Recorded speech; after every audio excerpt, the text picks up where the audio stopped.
Hello everyone, good evening. Welcome to today's session. I hope I am audible. Okay, yes. So, welcome to this session. We are continuing with the UPSC Medieval India series. Okay, we have completed almost the entire portion. So, today is the penultimate lecture.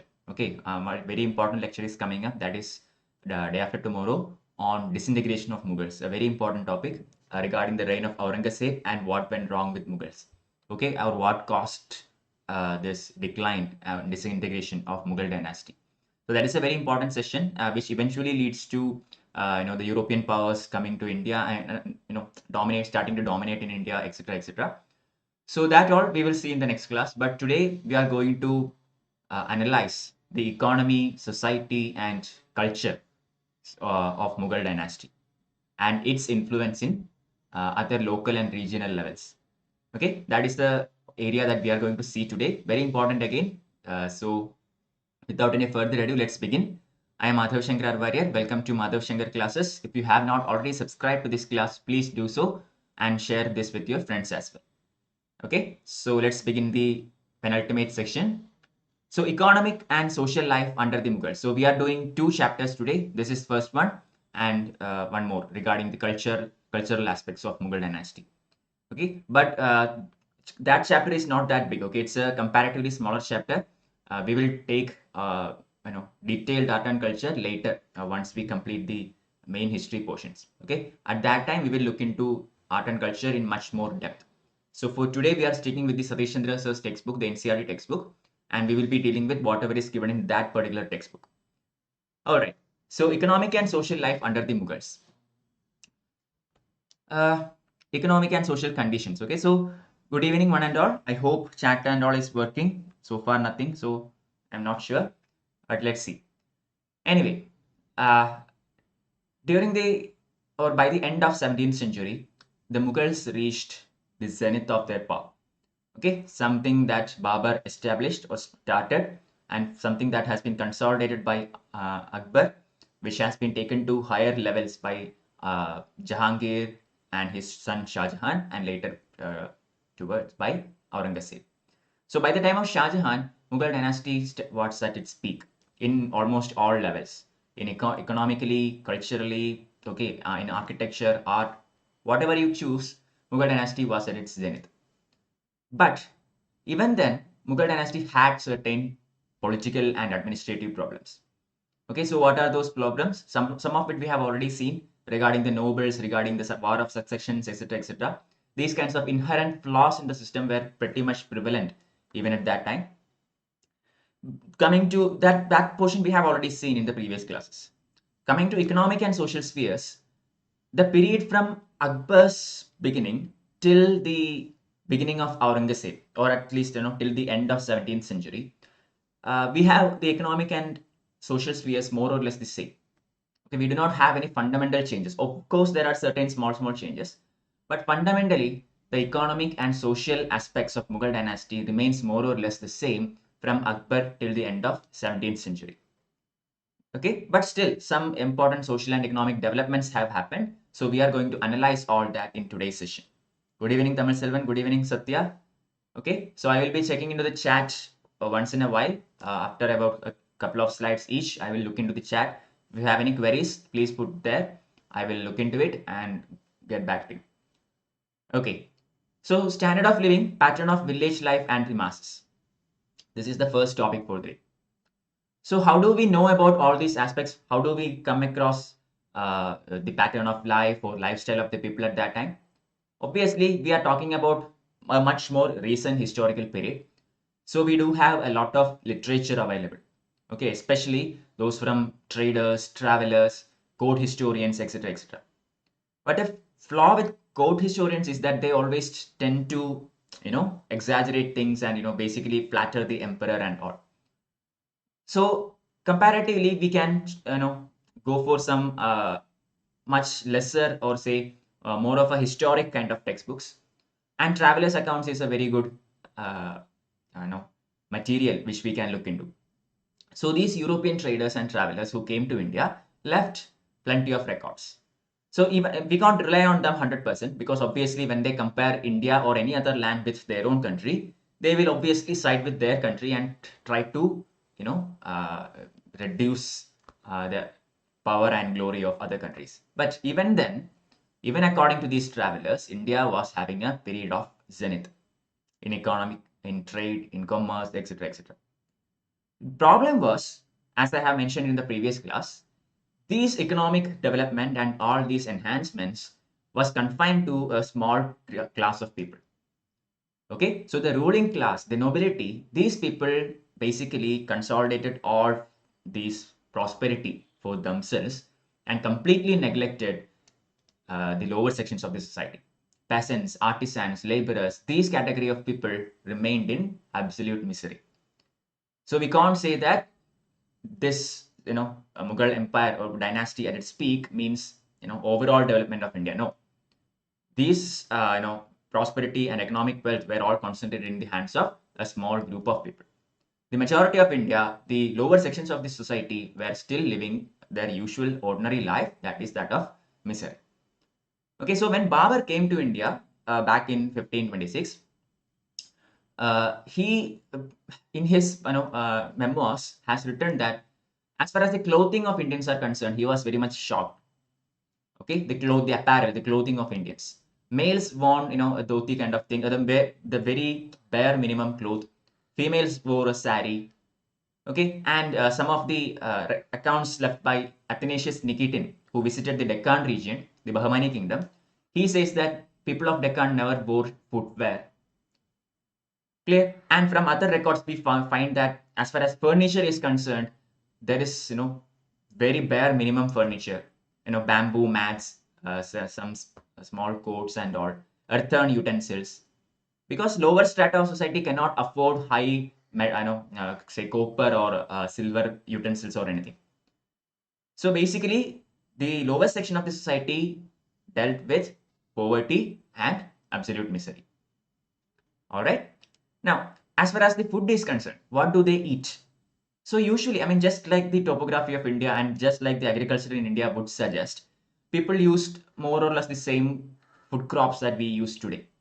For example, rice, millet, pulses, all these things. These were the staple diet. And when we go to coastal areas, obviously there will be influence of the sea. So fish also started to become a part of food in coastal regions. Bengal, etc., etc., peninsular India. And in the northern India, obviously, chapatis made of wheat and other coarse grains and pulses were almost also very popular. I mean, this is a very logical thing because we know what is the kind of soil in India and what crops could have been grown. Okay, I mean, it's not a big, you know, something that is completely out of context or illogical. Even with bare minimum understanding of India's geography, we can actually write all these things. Okay, but some of the curious things that might or we might miss is the fact that at that time, ghee and oil were much cheaper than food grains. Okay, I mean, modern day, it's the other way. Okay, we can get rice for very lower rates and ghee and oil, etc. have very, very high price. But it was the reverse during those times. Why? Or what could have been the reason? Very simple. Agriculture was very much, still in development. So rulers and all encouraged people to do more and more agriculture. So along with that, the allied activities of agriculture also began to grow. More and more cattle, which means more and more milk product, which means more and more ghee. Understood? So comparatively, these things were cheaper. All right. So there is more grazing land, more cattle, more milk, more products. But despite all these things, it is not very easy for modern day historians and economists to accurately determine the income of people at that time. Okay, I mean, we can roughly estimate the income of rulers and zamindas and nobility and all. But as far as the common man is concerned, what could have been his income? That is a very hard thing to understand. Okay, I mean, then there is the disparity between rural India and urban India. So what the income of a peasant would not be the same as that of an artisan. Okay, and peasant might be able to live with a very smaller income in a rural setup compared to an artisan who might have a higher income but have a higher cost of living. So all these aspects, it's not very easy to gain an accurate picture of what was the income at that time. But the village artisan, as far as village artisans are concerned, historians believe that they were paid for their services by means of commodities which were fixed by custom. Okay, rather than cash payments, they might have been paid using various commodities. It's a kind of barter system, maybe not exactly the same, but similar. Okay, because the system of money is not yet so popular among the people yet. I mean, there exists this, silver coins and all these things, yes, but even then, in the rural area especially, money is not, or money has not gained that much popularity as far as transactions were concerned. Even in nobility, just think about it. Almost all the salaries were paid using jagirs and all, the mansabdari system, the jagirdari system and all.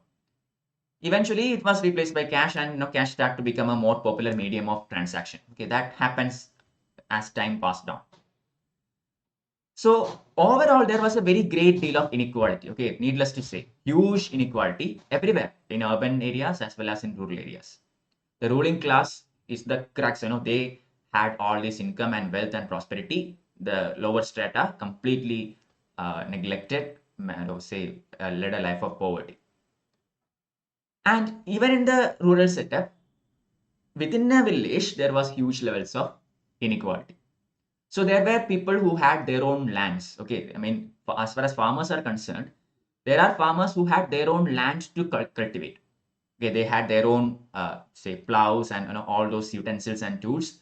So they can cultivate on their own land using all these things. And then there are even more poor sections who do not have land of their own. Or maybe if they have land of their own, but they come to some other region and work in some other person's field for some kind of reason. So those farmers who had their own land and cultivated their own land came to be known as khud kasht. Okay, khud kasht. And those people who did not own land of their own, or maybe due to some reason they had to go to some other place and work for someone else, such people were known as pahi kasht. Okay, so khudukasht means those cultivators who had their own land, who cultivates on their own land. They are resident cultivators. And pahikasht means those who do not have land of their own, or due to some reason they went to someone else's field and cultivated there. Okay, they are migrant workers, migrant cultivators. Those are pahikasht, and the other one is khudukasht. So among all these sections, obviously these landless people and lower strata laborers were usually categorized as kamin. Kamin means untouchable. Okay, so the system of untouchability, or the system of that kind of exclusion, were very much there even during the medieval Indian times. So needless to say, India has a very well diversified economy. Okay, just like our biodiversity, just like our geography, okay, just like any language or culture or whatever, India's economy was also very much diversified. We had huge variety of crops thanks to our differences in geography. Okay, I mean, just think about it. In India, we have certain areas which is laterite soil, certain areas we have red soil, somewhere else we have black soil. Okay, then we have you know a huge network of rivers, so water is available in plenty. And then there are areas which is desert like arid regions. So obviously all this will give rise to different kinds of crops and variety of crops. Among all the crops we have already mentioned, some particular crops eventually came to be known as cash crops. Okay, and these crops included those like cotton, indigo, shea or red dye, sugarcane, oilseed, etc. etc. These crops started to be known as cash crops. Why? Because these crops earned a lot of revenue, and these revenues were paid only in cash. This point we discussed in previous class. As far as rice and wheat and all other crops are concerned, farmers had that option. You can pay the due either in cash or in kind, although the state preferred cash. But as far as these crops are concerned, the revenue due is collected only through cash. So these crops began to be known as cash crops. Okay, and when foreigners came to India, they bought their own new varieties of crops. For example, we have tobacco, we have maize, etc., etc. And from China, we learned about silk and tussar cultivation and all, which started to become very popular in Bengal. Potato and red chilies came to India somewhere in the 18th century. This we have seen in the modern Indian textbook already. When Portuguese came to India, they bought something. Okay, then when the Europeans came, say other Europeans came to India, they brought different varieties of crops. And India exported a lot of these to other regions as well. Okay, for example, we exported huge quantities of rice, sugar, etc. to our neighboring countries. So this is associated with some modern day concepts also. Even back then, India is exporting rice and sugar. Modern day also, the practice is very much like that. Okay, maybe not the main exports, but still huge quantities of rice and sugar cane goes outside India. What is the problem with this? What is the problem? There is a underlying problem to this export. Why? Or what is it? Because these are water intensive crops. So India is termed as a net exporter of water. Understood? We are actually exporting rice and we are exporting sugarcane. Both of these require huge amounts of water. You know how it is cultivated, right? Rice cultivation happens on waterlogged areas. You need huge quantities of water. Same goes for sugarcane. So when India exports these things more and more, it means more and more water is going out of India. Okay, so India is termed as a net exporter of water in recent days. This is the reason. So even back then, that was the condition. But during those times, our water table was much higher, and right now, due to global warming, etc., the situation is much more alarming. Okay, so to coming back to the topic here, because of this wide variety of crops and exports and imports and all these things, Mughal rulers also started to, or say, they also very much encouraged cultivation and enhancing or encroaching into other uh, so far uncultivated lands and all. Basically, all the rulers wanted uncultivated land to be cultivated. Okay, and for that incentives were given. And they came up with various kinds of loans. For example, Takavi, which is an agricultural loan. We studied about Takavi during the time of Muhammad bin Tughlaq. Mughals also continued it. We have evidence of Akbar granting these loans for expansion and improvement in the field of agriculture. Okay, so overall, Mughal state contributed a lot into expansion of agriculture. And Indians also took it well. I mean, Indians did not stay back or anything. Whenever they got an opportunity, they made sure they exploited that opportunity. Okay, they were ready to take plows. They were ready to try some new kind of crops. We already looked into it. Okay, red chilies, potato, tobacco, all these were new to India. But our cultivators took it all very well. We cultivated all these things. So Indians were not too much conservative on these aspects. Some historians say that Indians were extremely resistant to change and had a conservative attitude. No, maybe we did not have that kind of machinery as which developed in Europe later on, but still we had a very efficient method of cultivation and our cultivation peaked and boomed during these times. Okay, so new agricultural techniques were not introduced, but even then our method of agriculture was pretty efficient and did play a huge role in the development of manufacturing and trade. Okay, I mean, for example, cotton cultivation hugely influences manufacture of textiles, cotton textiles, which is of high demand all over the world. And obviously, it will contribute to trade. Okay, so agriculture played a very crucial role in medieval Indian economy. And as far as peasants were concerned, unlike in the modern days, or say unlike the British colonial era, in the medieval India, peasants had certain inherent rights into their land. For example, a peasant can never be dispossessed of his land or evicted from his property if he pays the land revenue correctly. Okay, I mean, zamindar might be the person who supervises everything. As long as the peasant pays the due or the land revenue promptly, the zamindar had no power to evict him. Okay, he can evict him only if the peasant defaults on payment. So peasants had that kind of inherent right on their lands.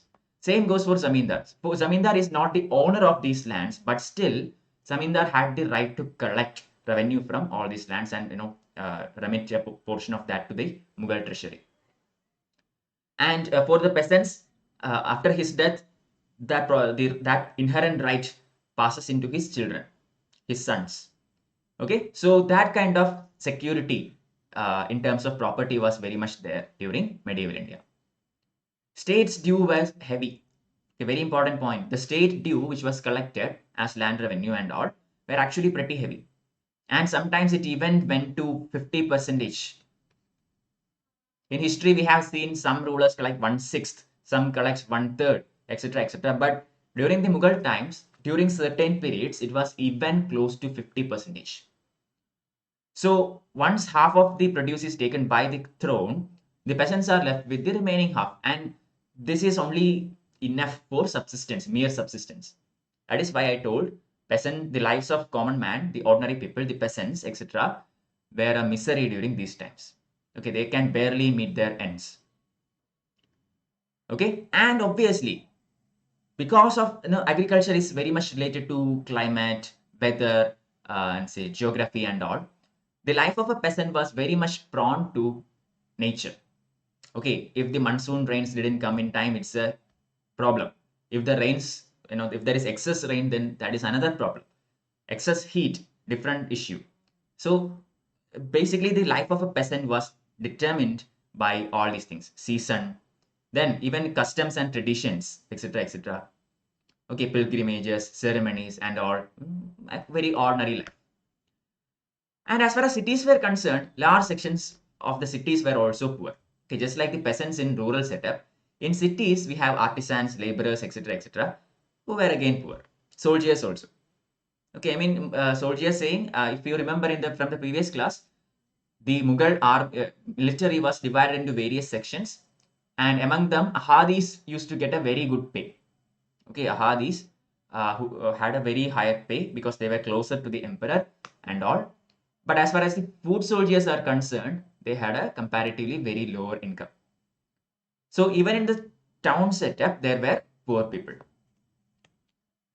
Okay, so the salary of the lowest grade of a servant, according to European travelers, was less than 2 rupees a month. Okay, but I mean, we can't compare it with modern day rates. At that time, 2 rupees is something. Okay, it's not like modern day 2 rupees, which may not be much. Okay, but according to the European travelers, a lower grade servant, I mean, the salary of a lower grade servant is only 2 rupees per month. And the bulk of the workers and food soldiers began at less than 3 rupees a month. So when they enter their job, their initial salary is less than 3 rupees per month. So that was the payment, or that was the condition at that time. So even with that, they can subsist. They can survive. Okay, so it has been calculated by modern day economists that a man could feed his family on 2 rupees a month. So now I think you get the picture. Okay, so just compare it with modern day salaries. Modern day, okay, if somebody is getting 30,000 rupees as monthly salary, then how much of that salary does he absolutely need to survive his family? Okay, can he do that with 10,000 rupees? If he can do it with 10,000 rupees, the remaining 20,000 is his discretionary income. Okay, after all kinds of payments. Okay, so in those times, modern day economists and historians say that during the Mughal era, a man can feed his family with around 2 rupees per month. Okay, so that is the value of money at that time. All right, and according to certain foreign historians, for example, Morland, he says that there was little change in real wages of workers throughout this time. He concludes that, I mean, from all his studies, he says that the conditions of Indian people had not worsened under the British rule. This is a very argumentative statement. Morland being a foreign historian, obviously he is a very partisan. I mean, his views are not sympathetic to Indians. He is trying to justify the British drain and all. Okay, so he is saying that the condition of Indian peasants did not worsen, or Indian people did not worsen when British came to rule. That is absolutely incorrect. Why? Because we have to consider all other contexts. Okay, while there was a vast increase in wealth and rise in real wages in Europe during the period, there was an overall stagnation, if not decline, of living standards in India. This is why Moreland cannot be assumed as correct. Okay, during the medieval Indian times, this is true. The peasants had the bare minimum, 2 rupees per month and all, and they had to survive with that. So they were living in a life of poverty. They did not have much to go on. All correct. Even in the British times also the same thing prevailed. Okay, very low salary, treated as very lower strata of the society, could barely survive. But the thing is, when British came to India in the colonial period, their home, I mean the Europe, witnessed enhancements in economy, technology, etc., etc. Those were not implanted into India, or those were not transported into India. Okay, this is where the disparity occurs. In Mughal times, Mughals, I mean, India is the home of Mughals. Okay, they came to India, they settled in India, and they developed everything. It's not like they wanted to develop their home back in, say, Samarkand and want to drain Indian wealth to Samarkand. No. They came here, they settled here, they made it their home, and they did everything they can to expand agriculture. That is Mughals. As far as Britishers and other European powers were concerned, that was not the case. Okay, there happened a drain. We already studied about that economic drain, the very famous theory by Navroji and all. So this is why we cannot say that Moreland is correct. Okay, of course, the condition of Indian people, the economic condition of Indian people in specific, declined during the time of British. The next topic we are going to see is the ruling classes, the nobles and zamindars. Let me check for questions. The Kavi loan was available to cash crops only, as they can increase their revenues or to every crop. Takavi is general agricultural loan. Okay, general agricultural loan. It's not like specific to cash crops or anything. It was given to enhance agriculture. That's it. How medieval period zamindars, big landlords, were different from modern era or zamindars we saw in British period. Okay, in medieval India and British period, the status and conditions of zamindars were different. Okay, so it's not exactly a we can't exactly bifurcate into two exact pieces. In medieval India, during the time of Mughals and all, we had the ruler at the top, then we have the nobility, and below them we have the zamindar, or the big landlord and all, and then peasants and say talukdars, etc., etc.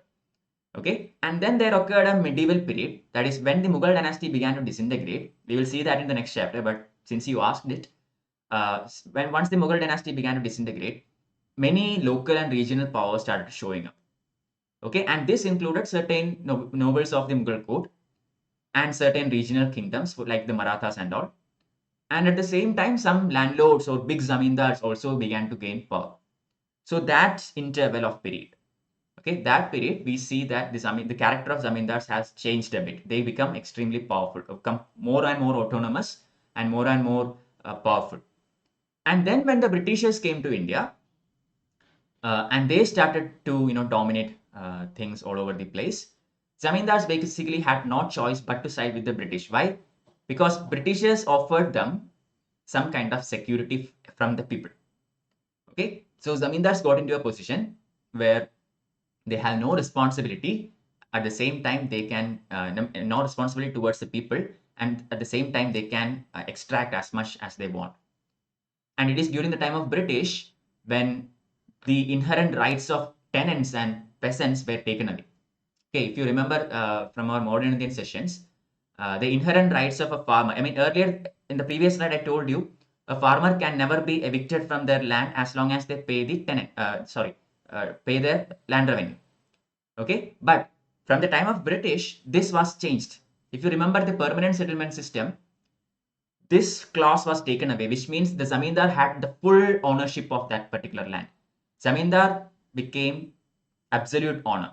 So irrespective of the land revenue paid or anything, he had the power to take anyone away from throw anyone away from his land or bring anyone into his land. Okay, so the nature of zamindars also completely changed.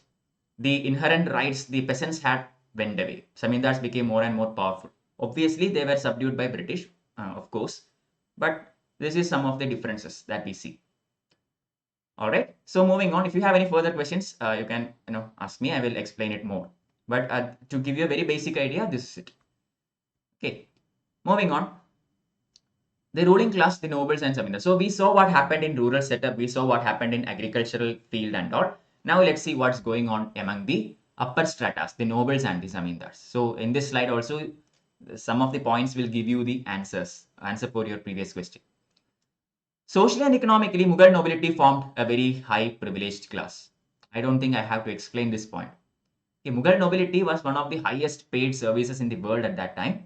And that is why people from all over the world, say, especially from Central Asia and all, came to the Mughal court and they started a livelihood there. So they lived a very privileged, prestigious kind of life. And theoretically, the doors of Mughal nobility was open to everybody. Anyone can become a Mughal noble. Okay, even a man who is born in a lower class family can become a noble. So this is theory. In practice, it never happened. With some exceptions, it never happened. Only those influential people who is born in influential families and etc. got that opportunity. Okay, so this class of people lived a very wealthy, luxurious kind of life. But in general, although this say section of people neglected the lower strata of the society, Mughal rulers never followed a narrow racist policy. Okay, I think this is very much understandable by now. Okay, from all the previous lectures, it's very clear that Mughals were in general liberal in nature. Even Aurangzeb, to an extent, has been liberal in some of his policies. Okay, so they never, in general, Mughals did not follow a racist, narrow-minded policy. Indian Muslims who were known as Sheikhzadas or Hindustani were taken into service. From the time of Akbar, Hindus also began to be a part of nobility. This is a prelims question. Okay, a statement can be given like, say, from the time of Humayun, Hindus started to become part of Mughal nobility. Wrong. It is from the time of Akbar that we see Hindus has been inducted to Mughal nobility.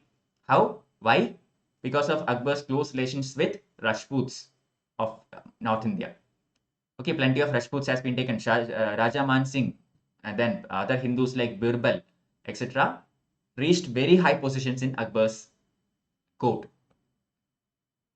Alright. Nobility did not provide an avenue of promotion and distinction to persons drawn from lower sections of the society. This is a drawback. So all these nobles, say Rajputs or say high ranked Afghans or Persians or whatever, all of them tried to make their positions hereditary, and they were in general resistive towards someone else coming up the rank. Okay, so they tried to make this a very closed system. In theory, it was not like that. In theory, anybody could become a Mughal noble, even from lower strata of the society. But for all practical purposes, the Mughal nobility was very much, in a way, selfish, that they did not allow anyone to come up. All the nobles were inherently rich, inherently influential, etc. Okay, so nobility attained a considerable measure of stability under Jahangir and Shah Jahan. I mean, Akbar is the person who consolidated the things and all. And towards the end of Akbar's reign itself, Akbar had almost already quenched all the rebellions from nobility and all. And by the time of Jahangir and Shah Jahan, Mughal nobility was very much stable. And they, implemented rules and regulations for proper and orderly promotions, etc., recruitment, etc. Okay, so in general, by the time of Shah Jahan, Mughal nobility was a very efficient imperial service body. Okay, it's not like earlier nobilities where there has been constant infighting and all. We studied about the nobility during Delhi Sultanate. We saw what was the kind of nobility Iltutmish had. What was nobility's attitude towards Razia Sultana. But by the time of Shah Jahan, the Mughal nobility was a very much consolidated, established imperial service. Okay, and obviously they received a very high salary and they lived in a very high standard of living. So the stable political conditions in India, okay, basically and unstable conditions towards the Central Asia territories and all attracted lots and lots of talented people into India. This also we discussed in a previous class. Okay, in the Central Asian setup, there were plenty of political issues there. Safavid dynasty, then we have the Ottoman Turks, and then the Uzbeks and all. So there were plenty of issues. Even before that, when the Timur Empire broke up, there had been lots of commotions. So overall, a political instability. And as far as India is concerned, since the time of Babur, we have something going on, a very stable system going on. So this political stability of India attracted lots of people from outside. Okay, and very high salaries are given to nobles, probably the highest salaries in the world at that time. So all these basically attracted talented people from other courts and all into the Mughal court. So we had a kind of a brain drain in reverse. Right now, it's the other way around. We have a brain drain. Okay, I mean, we basically complete elementary education and say secondary education in India, and then we go to certain high funda colleges maybe within India, and after that we work for companies which are based in US and some other country, and eventually migrate to those countries. That is what is happening right now. But during those times, because India was such an attractive destination, there was a reverse brain drain. Everybody was actually coming into India.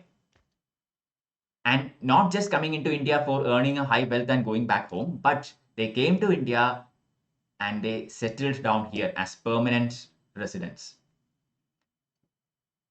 Okay. At this time, a new section among the Hindus which entered the nobility are the Marathas.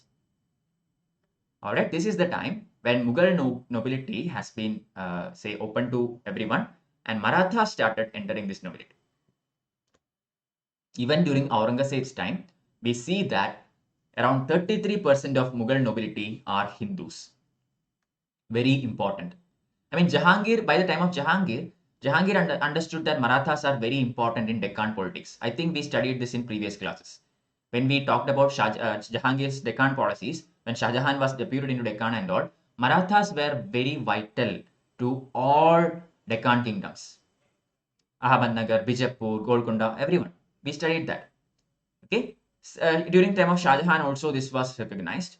And by the time of Aurangzeb, even he, despite having plenty of quarrels with Marathas, even he employed around 33% of his nobility from Hindus. During Shah Jahan's time, it was only 24%, but still a sizable percentage. Okay, so we can't actually say that Aurangzeb is Aurangzeb is an Orthodox Muslim, obviously. He reintroduced Jizya and all. I mean, that is a done deal. But even then, as far as administration is concerned, we can't say that he discriminated much. Okay, 33%, that is 1/3 of the highest posts in Indian polity is filled by Hindus. And this when India is ruled by a Muslim, say, despot or whatever. Okay, so we have to study Aurangzeb in bearing all these things in mind. In the next class, we will be studying exclusively of Aurangzeb. Okay, at that time, keep all these points in mind. He is called as a religious bigot by some historians and all. But even then, he followed that general policy of Mughals, which is comparatively liberal towards all religions and sects and all. All right. So although Mughal nobles received all these very high salaries and all, their salaries equaled their expenses. Okay, I mean, they lived a very lavish life. They built lots of new attractive palaces. They bought very attractive apparels from outside, imported precious stones and all. So a very luxurious kind of life. Okay, ornaments and jewelry were worn by both men and women. Jahangir, in fact, introduced the practice of fashion of men wearing costly jewels in their ears after piercing them. Okay, this is introduced by Jahangir, another prelims question. Introduced the practice of men wearing earrings after piercing them. Okay, just like I have now. Okay, it was introduced back in the Mughal time by Jahangir. The practice was there earlier in ancient India and all, but in the Mughal dynasty, it was Jahangir who introduced it. Okay, and then there was this practice whereby the emperor, has to be given gifts twice a year. Okay, that nobility has to meet the emperor twice a year and offer him expensive gifts. And this is not, something fixed or anything. The expense or what kind of gift should be given is all determined based on that person's capacity. Okay, how rich is that person? Based on that only, the emperor demands gifts. And this is not one way. Emperor used to give the gifts back also. Some gifts, he gives back to the nobility also. So such practices were also very prevalent. So overall, the life of nobility and the ruling class was extremely luxurious. From all these things that I have mentioned so far, it is very clear that the Mughal nobility, rather than hoarding wealth, they were into expenditure. Okay, they never hoarded wealth. Instead, they were more focused on spending it.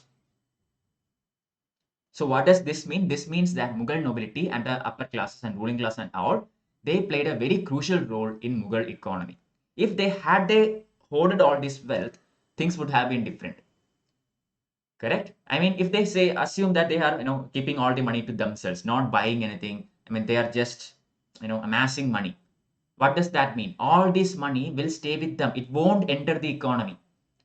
And if that happens, obviously the economy will start to come down. It will start to become more and more weak.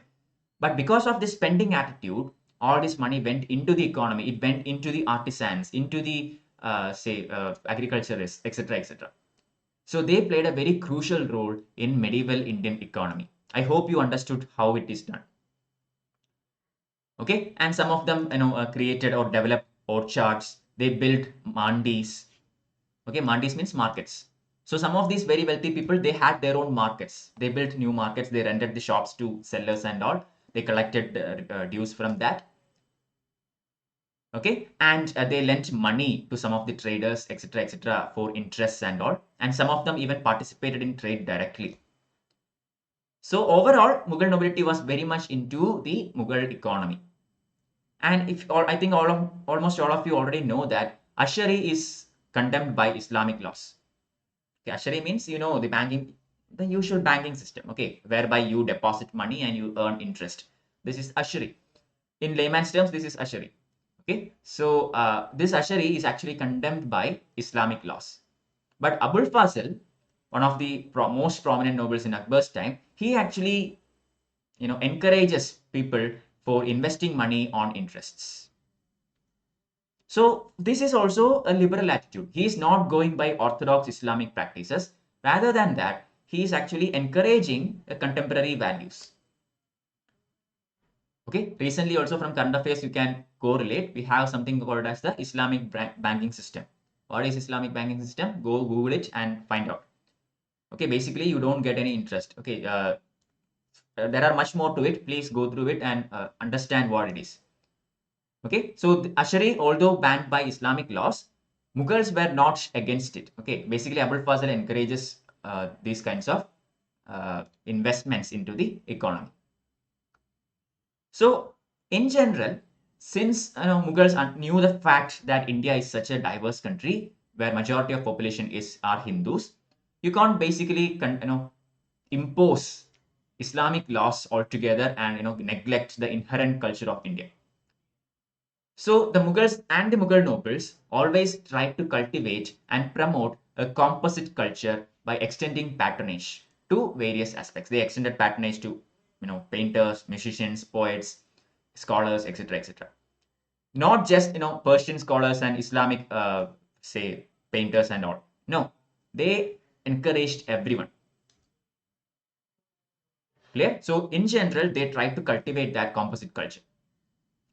So essentially, Mughal nobility is of feudal in character, due to the source of income being land. But as time went on, it developed many characteristics of a bureaucracy. This could be a mains question, and when it is asked, you can write down all the points I have so far mentioned. Clear? Essentially, Mughal nobility is of feudal in character. Why? I already told you that their power in land and all. Okay, Jagirdari system, Mansabdari system, all contributing to that. They living the life of an aristocrat. But having had that feudal character, as time went on, they started to evolve lots and lots of characteristics of that of a efficient bureaucracy. Their liberal policies, their investments into the market, and all these things and all, you can uh, quote it there. Okay, so we can conclude that Mughal state and the ruling class did not act as a barrier to the economic development of India. Britishers did act as an barrier to the economic development of India, but that was not the case with Mughals. Mughals wanted Indian development in field of economy. Mughal rulers and nobles, they encouraged it. Okay, but as we will see in the upcoming chapters, there has been a rapid growth in the number of nobility in the 17th century.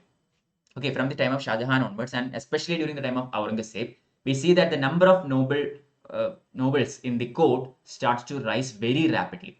And this eventually give rise to tensions between different groups, individuals, sections, and all, etc., etc. And obviously, as the number grew and grew, there has occurred a crisis in the working of Jagirdari system, because there is no more land to give up. Okay, I mean, if you want to give a Jagirdari, then you need some land, right? Otherwise, you have to take it from the Khalisa land, which is bad for the royal treasury. So this crisis started to come up eventually, especially during the time of Aurangzeb, and it all caused huge troubles for Aurangzeb and his successors, which eventually led to decline of Mughal dynasty. That we will study in the next chapter. Okay, at that time I will explain all this very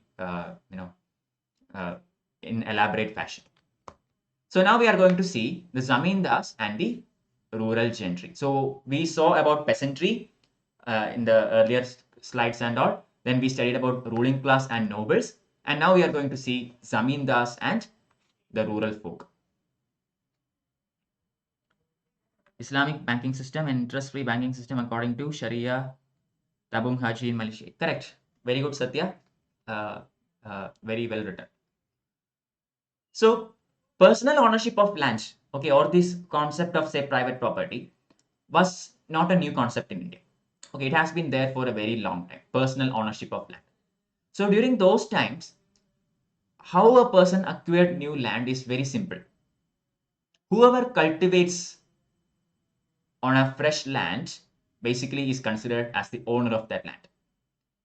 Okay, so if there is a cultivable area that is not yet cultivated, and I go and cultivate in that land, then I am the owner of that land. That was basically the arrangement at that time. I mean, it can be done. There was plenty of land which was not yet bought under cultivation. Okay, and the population in India was comparatively very low. So that arrangement was very much feasible. This also encouraged more and more people to take up agriculture, thereby increasing productivity, thereby increasing the land revenue, etc., etc. So that system worked very well. But as I mentioned earlier, Zamindar was not the owner of all these lands that comprised his Zamindari. Peasants had some rights also, which I mentioned earlier. They cannot be dispossessed of their lands as long as they paid their land revenue. So both the Zamindar and the peasant had their own hereditary rights in the land. Peasant has to give that due amount to the Zamindar. Of course, I mean, that is the inherent right of the Zamindar to collect that revenue. And as long as this revenue, has been paid, Zamindar cannot evict that peasant out of his land. That is the right of the peasant. So both of them had hereditary rights. Okay, so medieval society in general, including rural society, was highly segmented and hierarchical. I think it is very much understandable right now. Very much segmented, okay, in terms of wealth, in terms of status, etc., etc., very highly segmented. And there was this hierarchy, lower strata, and then above them somebody is there, above them someone, zamindar, noble, finally ruler. So that hierarchy existed. Okay, and these higher sections, they had their own forces, they lived in forts, etc., etc. So now the question is, can we say that India had this very high class, very wealthy upper section, and then the very poor, miserable lower section, and there is no third class in India? So the question is, in medieval India, do we have evidence or proof of a middle class? Did this middle class exist or not? This is a very interesting question. Okay, we already established that there is the upper class, the ruling class, the wealthy class, nobility, etc., etc. They form the upper class. Then we have the miserable, conditions to the peasants and all, which who form the lower class. Do we have a middle class? That is the question. In modern India, we have the middle class. Okay, we have already learned that, especially after, once the colonization happens. During industrial revolution, the Europe will start to have a middle class, and then once that percolates into India, very lately in India also, thanks to the national movement and all, the political awareness causes the rise of a middle class in India. That we already learned. In medieval India, was that the case? That's the question. So Bernier, Francois Bernier, okay, a traveler, a European traveler who came to India, he says that there was no middle state in India. A person was either extremely rich or he lived extremely miserable life. Okay, there is no middle class. But modern day historians cannot accept this statement. Okay, it is very hard to agree to this statement. Why? Because the word middle class has to be clearly defined first. If the word middle class means traders and shoppers and all, then India had a large class of middle class, the section of middle class. India had very wealthy merchants. We had plenty of shopkeepers, etc., etc. So if this is what you mean by middle class, then obviously India had middle class. Okay, but if they say, unlike the Europeans, here in India, this middle class may not have had any administrative ownerships or administrative powers in the towns. That's true.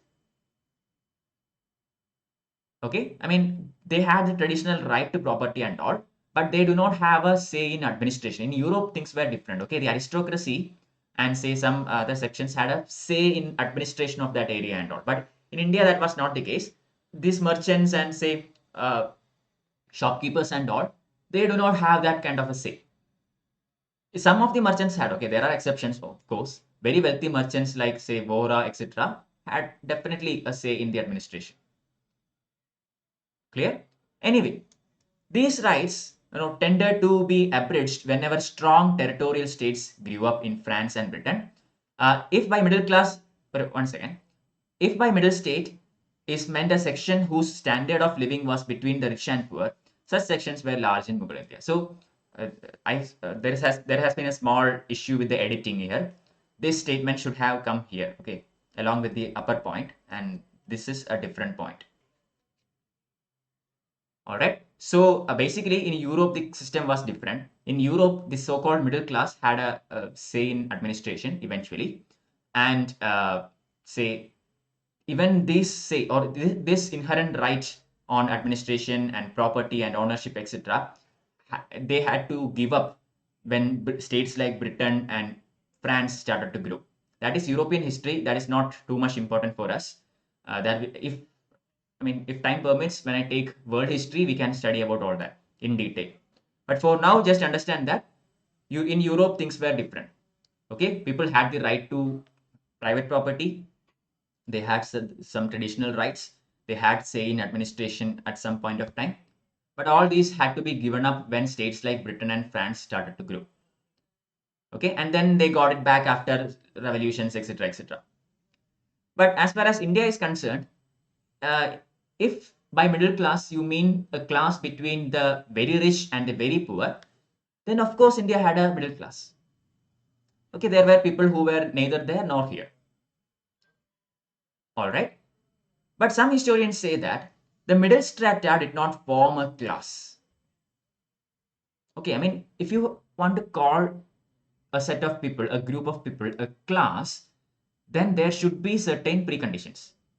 Okay, for example, they should have some kind of common interests.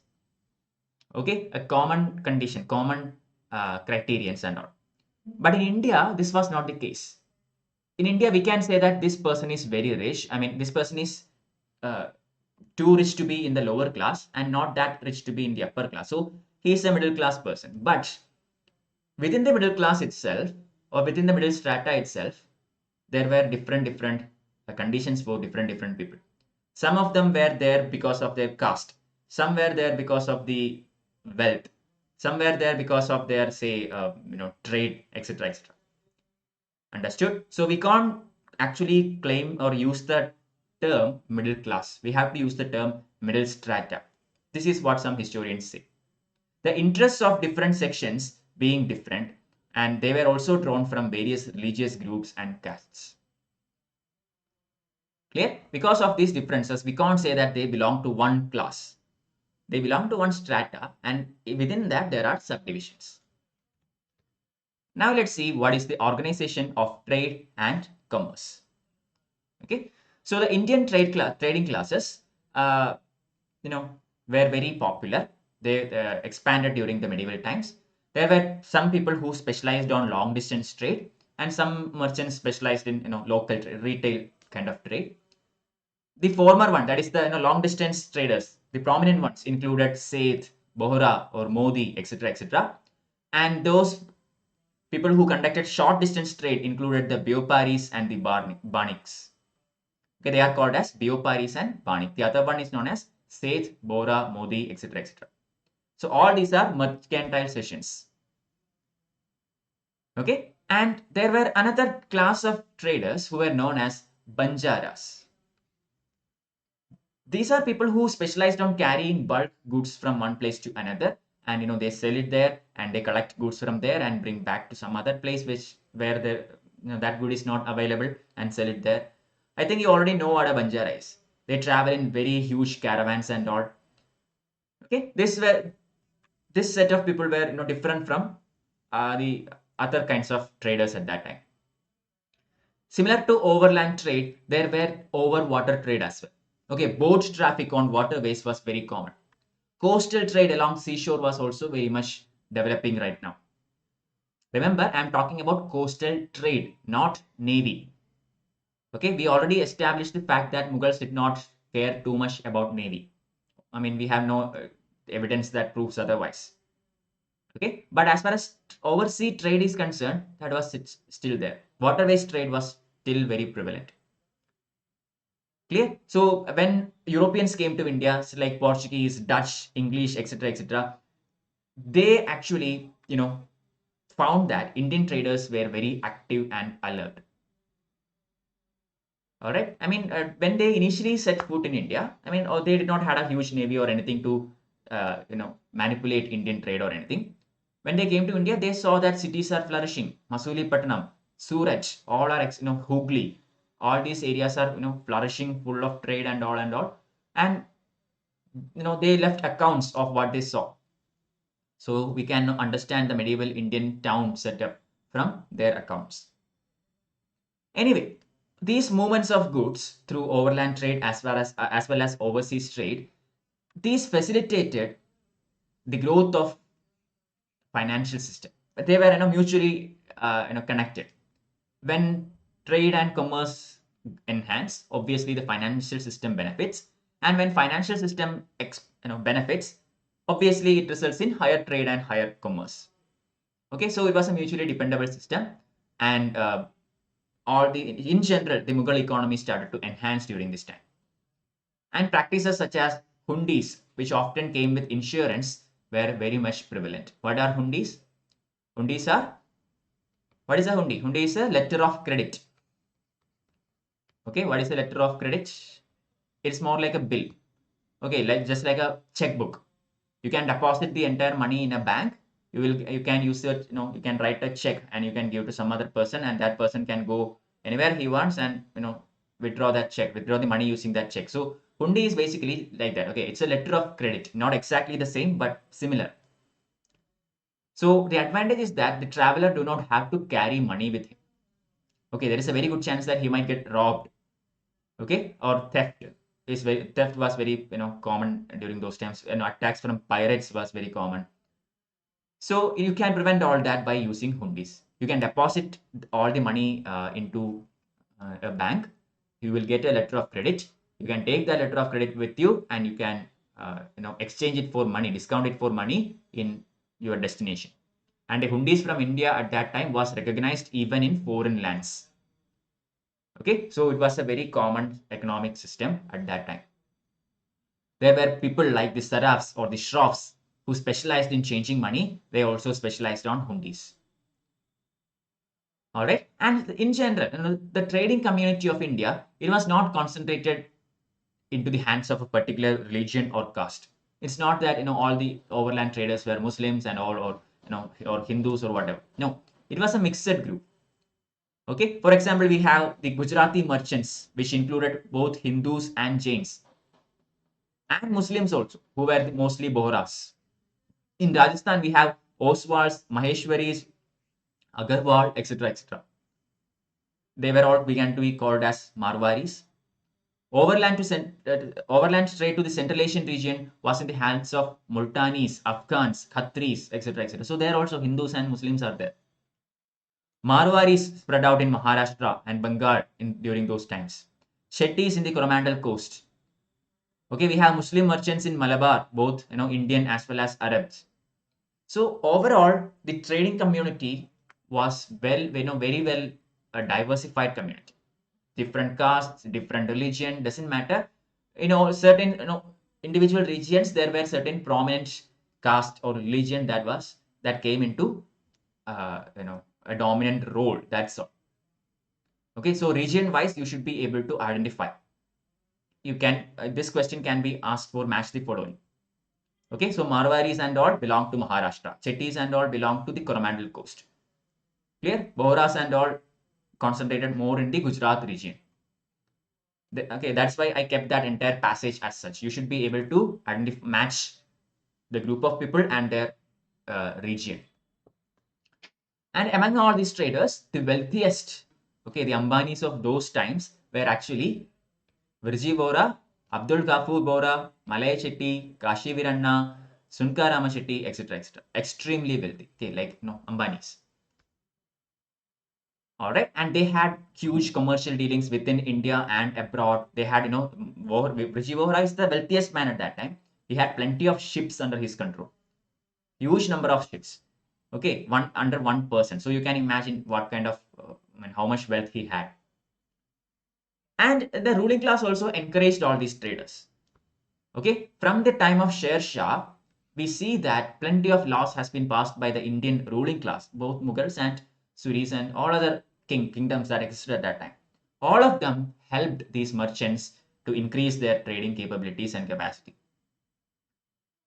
Okay, and then we come across a very curious ordinance by Jahangir, which says that if anyone, whether unbeliever or a Muslim, should die, his property and effects should be left for his heirs, and no one should interfere with them. So you can see what was the attitude of the Mughal throne towards these merchants. If a merchant or a trader dies, no one is allowed to take away his wealth or anything. That has to be passed on to the heirs.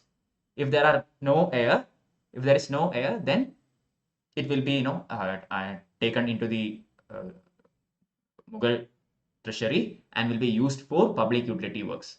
Say, for example, constructing forts or say mosques or something like that. Okay, so that was the attitude of the throne towards these people.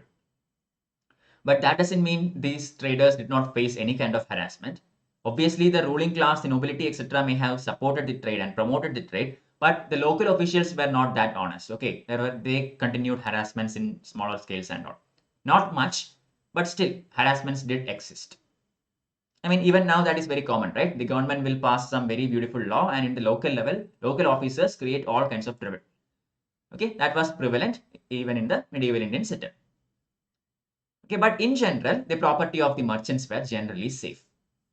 The safety on the roads were satisfactory, and the idea of insurance was very much prevalent by that time. So many actually insured on their goods and all. Sarais were constructed for lodging purposes and safety purposes. All right, but despite all these things, trade and traders continued to have a low social status. Economically, they might be very powerful and all, but socially, they were still considered as a lower strata. All right. Now, as far as the trading community is concerned, each community of merchants was led by a person known as Nagar Seth. The leader of a merchant community is known as Nagar Seth. he had the power to intercede with the local officials on on the behalf of that community and all. So the representative, more like a union leader of modern days. We do not have any evidence of a strike or anything happening during those times. We do not have come across any hartals or anything. But still, there existed this community with a leader as a representative of this community, who negotiates with the officers and all. So some kind of similar setup was there. Okay, so what led to all this flourishment of trade? Plenty of factors were there. Most important factor, political integration of the country. Just think about it. I think this point has been already said in certain other contexts.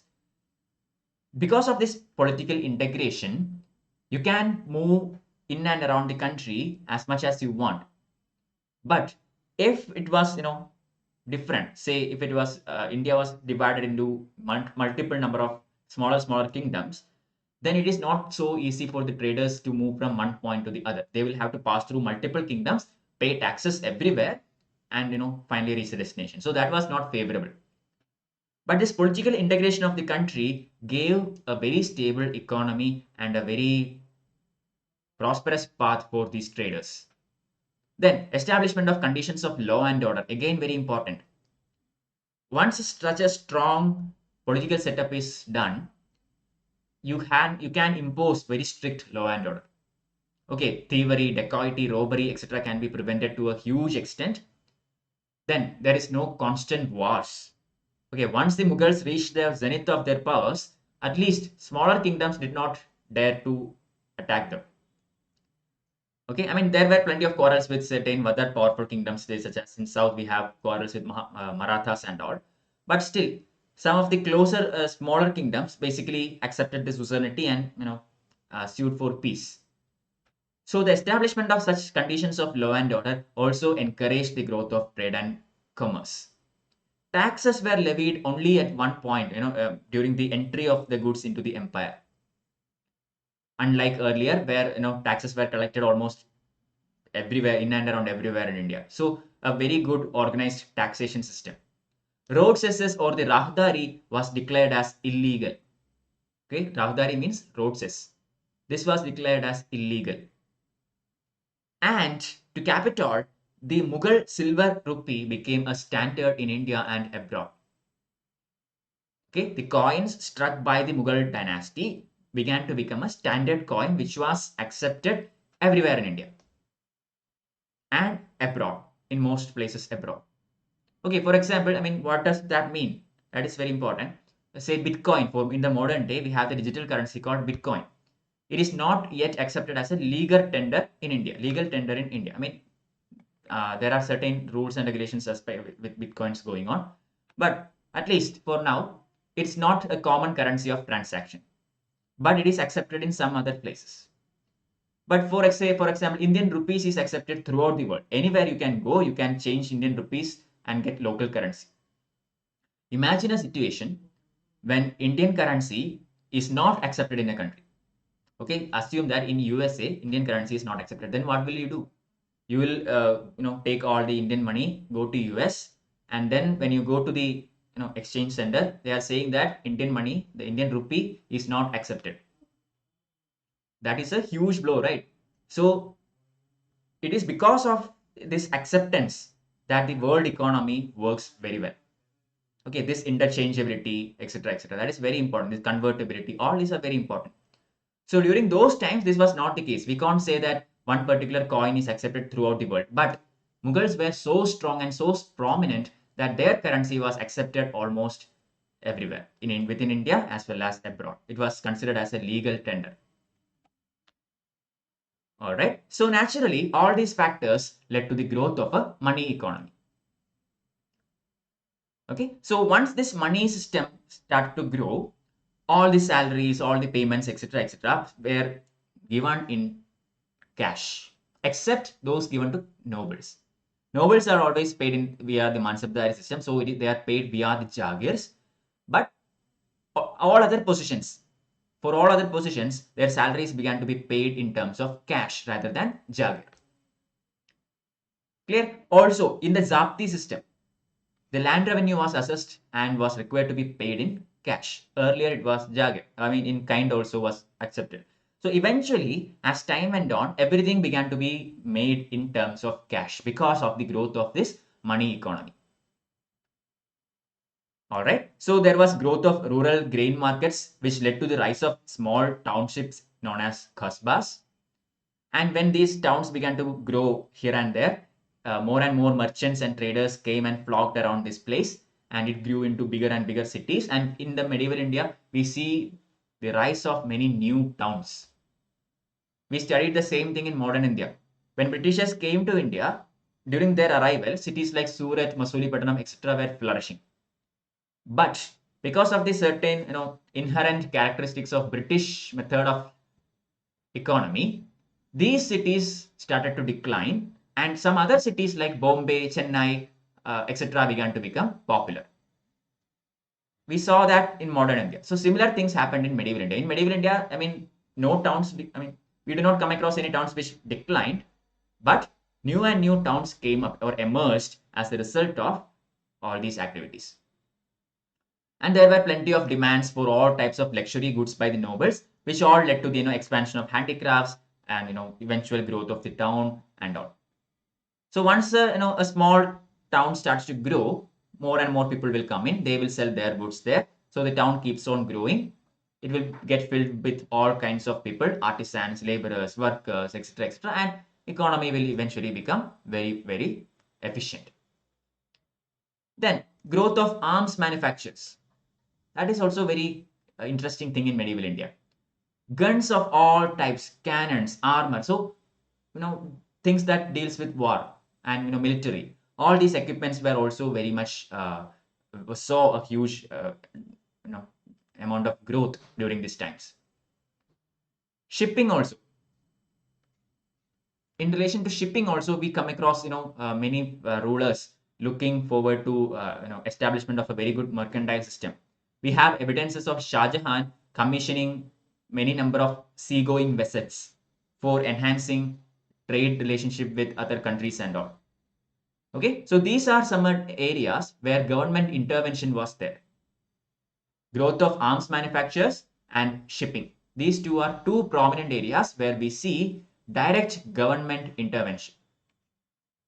That is there now also.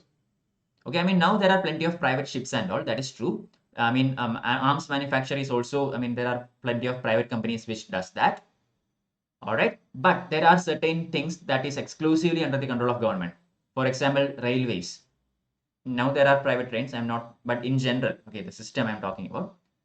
Similarly, in certain areas, like for example, in Kerala, here we have Kerala State Electricity Board, KSEB. This is a governmental agency, a monopoly of government. We do not come across a private provider of power. All right. So there were certain amounts of government control even back then, especially in the area of armed manufacturing and shipping.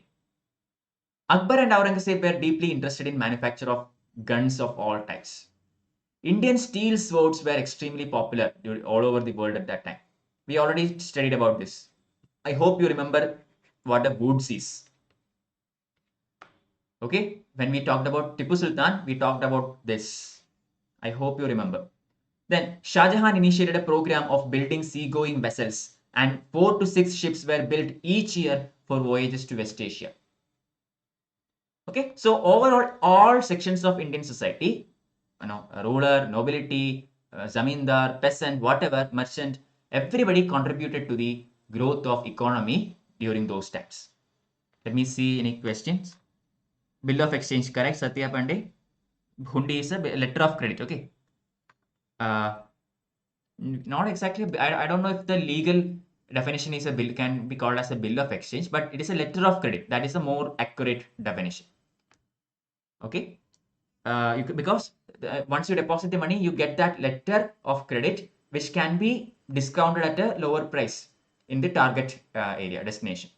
So whoever has this letter, this can be exchanged for a particular amount of money. I mean, the deposited amount of money minus small commission. Okay, I mean, this is the more accurate definition. So we can say that the medieval period had middle class with subdivision. Apart from traders, landlords, people close to ruling class, do we find any group related to literature, art in this group? Yes, yeah, literature and art are also there. We will come to it. Okay, I mean that chapter is the next one. We are getting into that. That is why I did not explain those things earlier. You are correct. There are people who are artisans, etc., who comes in this particular category. And woods is woods. Yeah, correct. Indian steel. Okay, very high quality. That is woods. Anyway, foreign trade and European traders. Okay, so I will go a bit more faster. If I'm too fast, you can say I will start explaining a bit slower. But since we have one more chapter to go, I am speeding up. Okay, I hope to finish this by 7 p.m. So I'm going to pick up a small pace. Anyway, foreign trade and the European traders. So India not only supplied all these foodstuffs. Okay, already we established that India was exporter of various things. So we exported to Southeast Asia, West Asia, etc., etc. India was an importer also. Some of the most important common things that India imported include certain metals that were not very much available here. For example, copper, tin, etc., etc. Certain spices for food and medicinal purposes, war horses, luxury items such as ivory. All these were imported. Okay, but even then, the trade balance was in favor of India. So export minus import was always positive. Okay, so the trade balance was in favor of India. Clear? So how do you compensate it? You compensate it using gold and silver. I mean, other precious, say, stones and all. So this is why historians call that India was more or less a sink of gold and precious metals in the medieval times. India exported a lot and imported comparatively lesser items. So whatever is remaining, that balance is paid in terms of gold, silver, and other precious metals. That is why India is a sink of all these things. Clear? So during this is the time when other European powers also starts to come up, and your Dutch, your English, French, etc., come to India. They set up their enterprise here. Initially, they could not do much. Why? Because of the strong Mughal dynasty that is ruling India. Britishers came to India. I mean, the English East India Company was established in 1600, but they could not do anything until very late. Okay, until the Mughal dynasty disintegrated, Britishers could not do much. It is only after the disintegration of Mughals and the disintegration of some of the strong regional kingdoms that European powers managed to establish themselves as a strong colony in India. Okay, after the disintegration of Mughals, there were certain kingdoms, local kingdoms, which were powerful enough. For example, Bengal was ruled by Murshid Quli Khan. We had certain other such very strong and prominent people in South India also. So as long as there were powerful people in the throne, Europeans did not have a chance. But once all of them were gone, gradually all these powers managed to consolidate themselves and British emerged as the victorious one. Anyway, Europeans were never completely able to oust the Indian traders from Asian trade. Okay, why? Because Indians had obviously that inherent advantage in terms of textile trade, okay, in terms of steel, etc., etc. There were plenty of Indians who were willing to work for a lower profit, but that was not the case for Europeans. Europeans had to meet the overcost of the long travels and all, so they always wanted some 40% profit. Without that, they won't work. But as far as Indians were concerned, Indians were ready to work for about 10 to 15% of profit. That was enough for them. That itself could give them huge profits. So this also helped in favor of India. So these inherent advantages were well utilized by the Indians, and so the Europeans could not completely oust the Indians from all this trade. Okay, so then Europeans changed their tactics. They said that, okay, we are not going to compete, but we will give you, or we will work with you. You give us the goods, we will take it from one port to another. I mean, Portuguese, for example, or say some other such European powers, they had a very well established navy and all. So they used their superiority in water to transport these goods, and Indian merchants did not complain. I mean, they have a very strong navy compared to us. So if we send the goods with them, it is safe. Even if a pirate attack happens, they have the navy to defend against that. We don't. Okay, so use it. That was the thinking of Indian merchants. So all these went in a smooth way for a very long time. Clear? So apart from the spices and the and all, which constituted the most of the trade, some other important items were also prominent. For example, indigo. Okay, we already talked about pepper, I think. Pepper is one of the most important spice that earned a huge influence in Europe. Along with that, indigo was something very much in demand, especially because it was used as a dye, very cheap dye. Then there is the Indian calicos. Calicos means Indian textiles, cotton, very high quality, very much in demand in Europe. So these three were very much prominent trading items of India. Another item was that saltpeter, export of saltpeter, especially for supplementing European gunpowder. Saltpeter is was very much there available in Bengal region. So Eastern Indian trade was more or less in saltpeter. So the European ships which come with goods and all into India, once they unload all these things to India, they used to take all these things, saltpeter and all, as ballast. Ballast means what? Weight. Okay, that these ships will always carry some X amount of weight for the smooth journey. Okay, that minimum weight that is filled with something is known as ballast. That something is known as ballast.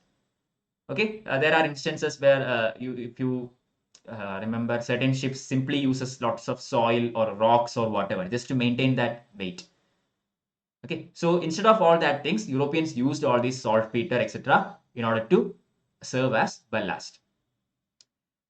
So all this demand eventually started to create huge issues in European economy. Okay, demand for Indian goods was so high that the trade balance was extremely favorable to India. So European government and the manufacturers in Europe began to become alarmed. And due to the protests and all, in 1701, all calicos painted, dyed, printed, or stained from Persia, China, or India were banned in Europe. At least the government did this banning, but still it did not affect Indian exports too much. Why? Because Indian merchants circumvented the law. That's all. The law says all calicos painted, dyed, printed, or stained. So what did the Indians do? Indians sent these calicos without any kind of designs. Okay, the plain white cloth was sent. Okay, you can do all the painting and printing and dyeing there, but here you go. The plain cloth is being sent. So by circumventing the law, Indians still continued the exports and all. It did not affect India for a very, very long time until British starts colonizing. Large Indian traders also went abroad and traded there. For example, large colonies of Indian traders can be seen in Iran, Baku. Baku is in Azerbaijan. Okay, and Astrakhan, Yarkund, Khoton. In all these areas, we can see huge colonies of Indian traders. So this overland trade and overseas trade continued to flourish for a very long time. It only came down, or it only declined during the period of collapse of Safavid Empire, followed by disintegration of Mughal Empire. Safavids were extremely powerful. They maintained the balance in Central Asia. Once they collapsed, the overland trade through Central Asia collapsed. The Indian trade collapsed only after the fall of Mughals. Until then, they managed everything. But having this favorable trade balance, etc., was not always something that is good or positive for India. I mean, obviously, having a positive trade balance is good, but it affects Indian economy. It has its impacts. What is it? So this huge influx of silver and gold into India caused price rise. Okay, there was a huge inflation that started to occur in India, and prices of commodities almost doubled. So this is okay for higher sections. Nobles, zamindars, and are all not affected. But as far as common man is affected, this is something of worrisome. Okay, so this is the impact, the negative side of it. This influx of gold and silver are all good as long as it doesn't go to inflation. The same thing happened, I mean, relate this to modern India. The government of India implemented certain laws, say certain schemes such as gold monetization program, if you remember. Okay, all the why did government of India come up with such a program? Because Indians were using too much gold. Okay, if there is a marriage, then lots and lots of gold are bought by Indians, and this gold is dead. It is kept as jewelry in home or in bank lockers. That's it. There is no revenue. It's not given the economy. Nothing. And then again, more of gold is bought from outside into India. So this causes huge economic problems in India. That is why government decided to utilize these golds and reduce these gold exports by monetizing it. That is why they come up with gold monetization scheme and bullion scheme and all these things. Okay, that is how you have to relate medieval India with modern economy and all. Anyway, European nations searched for alternatives to export in the place of gold and silver to India. You can't keep sending gold and silver. If that happens, then Europe is bound to lose. So we need some alternative ideas to balance the trade. So what can we do? One answer they found was to enter the Asian trade network and try to monopolize in spice trade and all.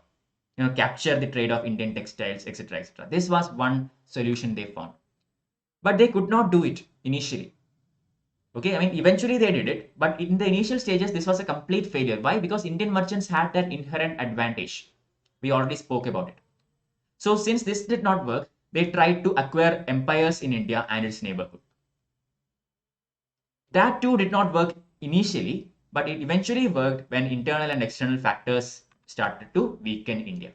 And when they established their empires in India, they actually, started to colonize, and they started to use the revenues they created in India to pay for the goods they bought from India.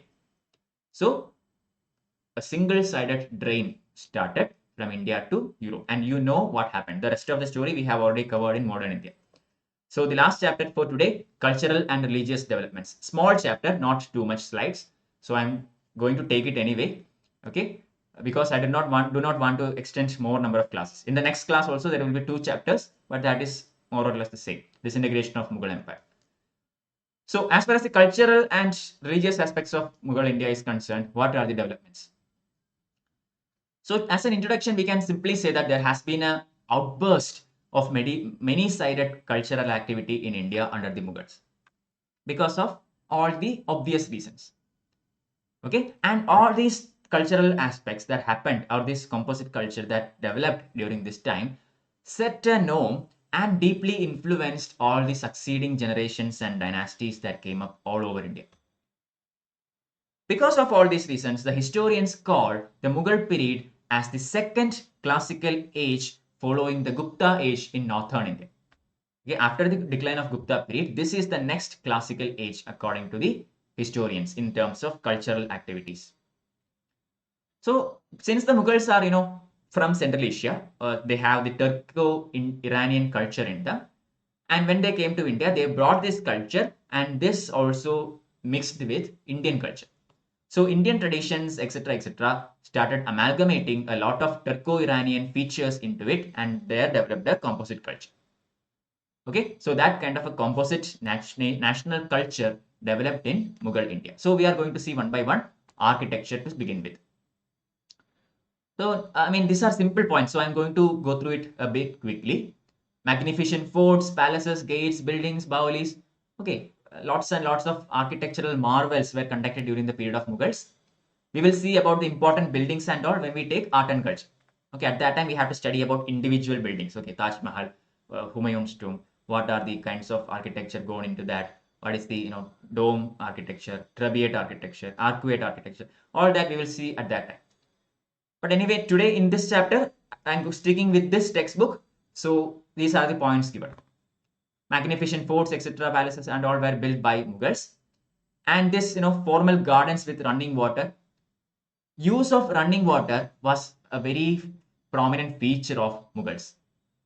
Okay, think about it. Humayun's tomb, for example, you have the Charbagh garden and all, and we have waterways. Just think about Taj Mahal. Even in Taj Mahal, the garden in front of Taj Mahal has a waterway. Okay, Mughal palaces also have a waterway in and around it. So adding this running water architecture in the prominent building is a very prominent feature of Mughal architecture. Babur, the first king of Mughals, he was very much into making gardens and all, and he built plenty of them in and around Agra and Lahore. Some of the examples of the Mughal gardens include the Nishad Bagh of Kashmir, Shalimar at Lahore, Pinjore in Punjab, foothills, etc., etc. Then, one important area in the, or say, contribution in the field of architecture during this period was done by Sher Shah. Okay, Sher Shah's period we already saw his mausoleum, which he constructed himself at Sasaram, a place called Bihar, and the old fort in Delhi, Purana Kila. These two are very prominent contributions in the field of architecture from the Suri dynasty. And Suri dynasty, the period of Sher Shah Suri, is considered by the historians as the climax of the pre-Mughal style of architecture. Pre-Mughal style of architecture reached its zenith under Suri architecture, or say, especially Sher Shah Suri. Akbar was the first Mughal ruler who had the time to undertake large constructions in Mughal dynasty. It is needless to say that Babur had to deal a lot with fighting. Okay, he had to establish this empire. Humayun basically spent his life fighting Sher Shah, and then he fell off from his library and died. So it was up to Akbar to consolidate the kingdom. Once he managed to do that, and once he settled the northwestern boundary of India, he had that time to focus into other activities, and he is the first emperor in Mughal India who basically undertook large amounts of construction in the dynasty. For example, the fort of Agra, which was built in red sandstone, is one of his very famous buildings. Okay, and this influence of the Mughal architecture percolated into regional architectures also. We can see plenty of such examples in Gwalior, Jodhpur, etc., etc. And the climax of fort building was reached in Delhi when Shah Jahan built the very famous Red Fort. Okay, Mughal forts have certain inherent features of India as well. From Gwalior, from Jodhpur, etc., certain features were inherited in the Mughal fort building. Okay, some of the features of the Mughal forts are actually Indian. It's not Persian. Why? Because it is influenced by the local artisans. In 1572, Akbar built a very beautiful capital city named as Fatehpur Sikri. This included plenty of buildings within it, which is a prelims question. It's not given in this textbook, but please do study them. I will take it in the art and culture session, but do look into that. Okay. Fatehpur Sikri hosts a lot of very important buildings. And Fatehpur Sikri has a lot of buildings in the Gujarat and Bengali style. Okay, Panch Mahal being one of it. Panch Mahal is actually a building that was built to, for taking air and all. And pillars that was used in most of these buildings were actually taken from various temples. Okay, pillars were used in various temples were actually employed to support the flat roofs in these Mughal buildings. Gujarat style of architecture is most widely used, especially in palaces which were made for Rajput wives of the Mughal emperors. Okay, I mean, Mughal emperors took Hindu wives. Okay, so in order to, when you construct a palace for them, lots of Hindu features were added into that. So Gujarat style of architecture is very prevalent in the palaces which were constructed for Rajput women, Rajput wives. Okay, along with the Indian features, there are plenty of Persian features as well. For example, we have the Persian and Central Asian influence in the glazed blue tiles, which was used for decorating the walls and all. Okay, then another beautiful example of Mughal architecture is the Buland Darwaza, which Akbar built to commemorate his victory in Gujarat. We already looked into this. Okay, and this is famous for the half dome portal, which is a feature actually borrowed from Iran. We will study about that in detail, don't worry. But for now, just understand, read all these points. Buland Darwaza, half dome portal. This feature is borrowed from Iran. Okay, and another very important point, please do remember this point. Towards the end of Jahangir's reign, began the practice of putting up buildings entirely of marble. and decorating the walls with floral designs made of semi-precious stones called as pietra dura. Okay, it is not during the time of Shah Jahan this idea started. Okay, everybody thinks about Taj Mahal when we talk about white marbles. So we naturally think that it is a Shah Jahan who is the first emperor who built buildings exclusively of white marble. No, the practice started under his father Jahangir, and it became its zenith, and it went into its zenith during the time of Shah Jahan. That's all.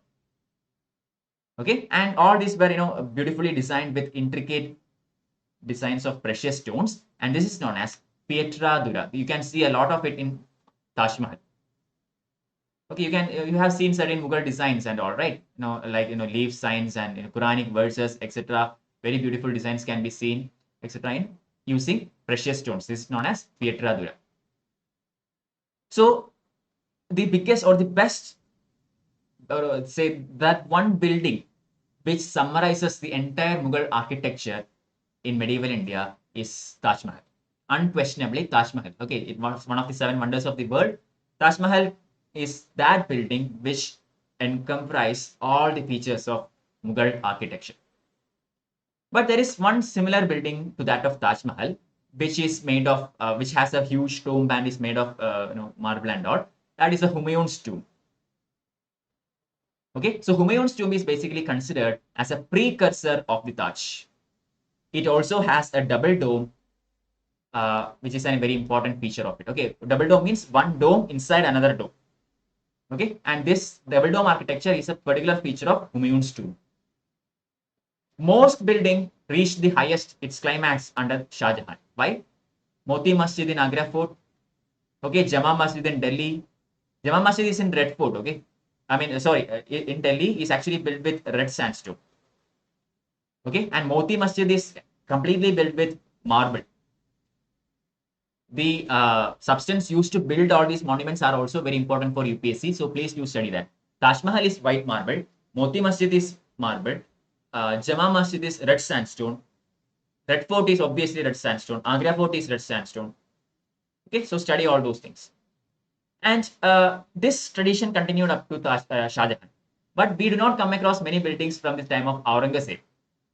Okay, and this is, historians believe that this is more because Aurangzeb was more of an economy minded person. Already Mughal Empire was in certain kind of an economic pressure at this time that we will study in the next class when we talk about Aurangzeb. But due to all that, Aurangzeb did not spend too much into architecture. I hope it's raining here. I hope there is no sound disturbance. Okay, I'm continuing.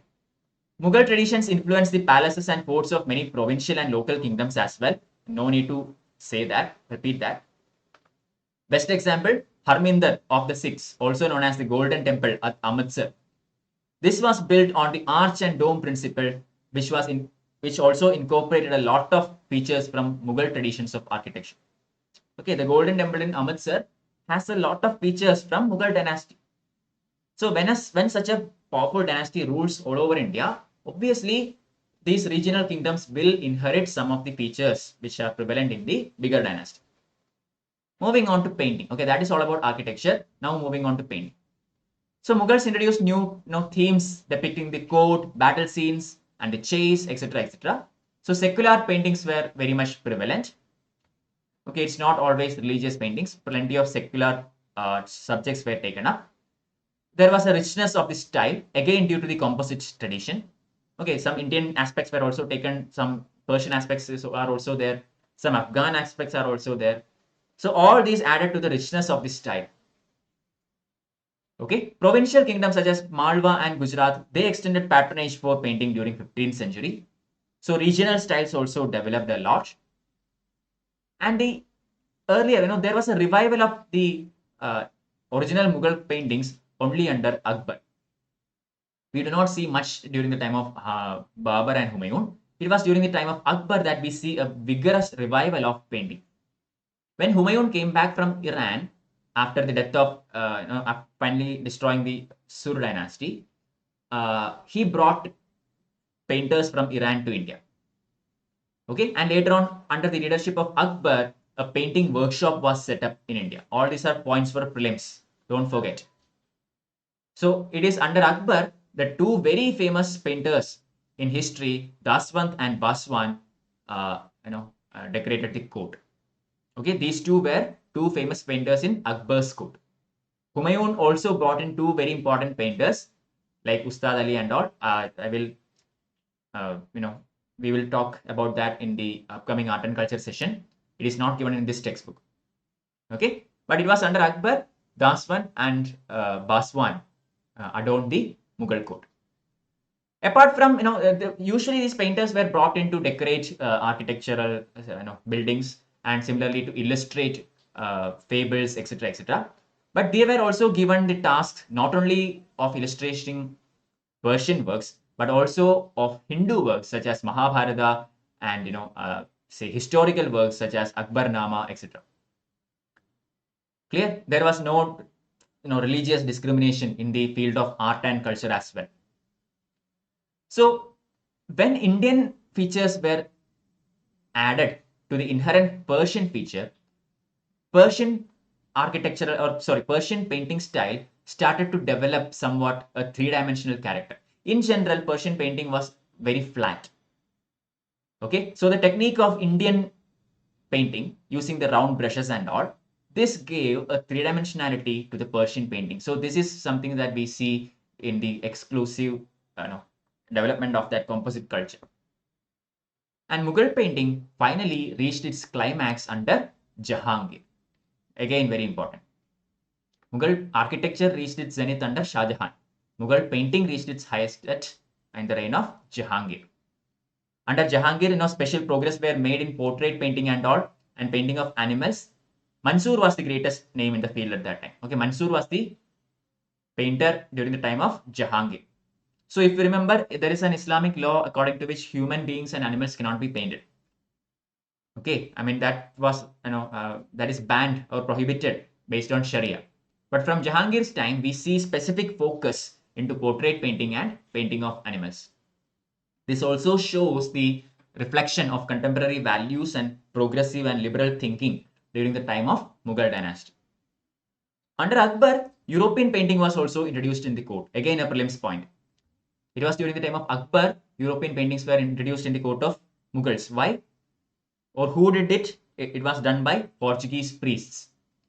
We already learned that Portuguese priests like Aquavira and Montserrat visited Akbar.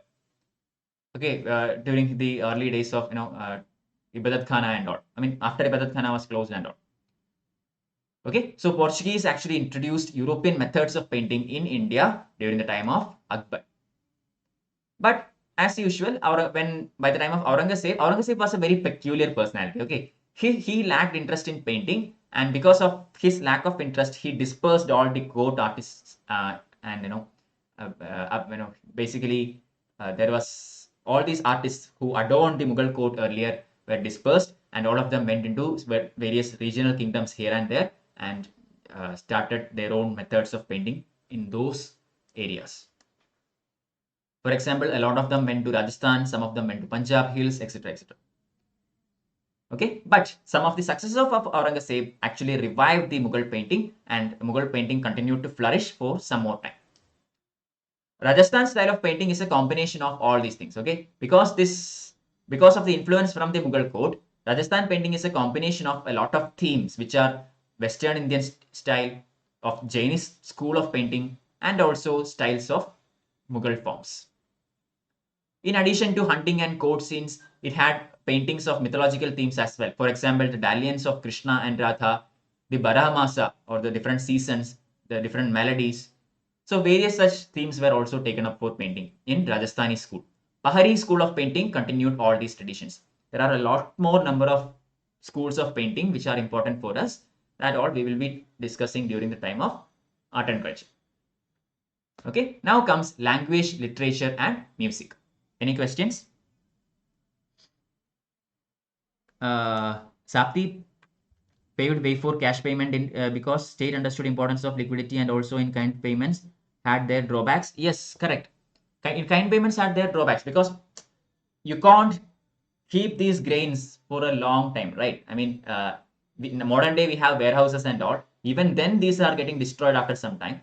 So during those times, it was even more not possible to keep these grains for a very long time. So even if the tax is collected as grain, it was immediately sold there itself, and uh, the Mughal officers actually converts it into cash very quickly. And yeah, there is this problem of liquidity. So eventually, cash was the main method in which revenue was collected. Okay, that's a very good observation, and you are correct, Satya. Can we say medieval Indian state had open economy in today's sense, which again continued after 1991?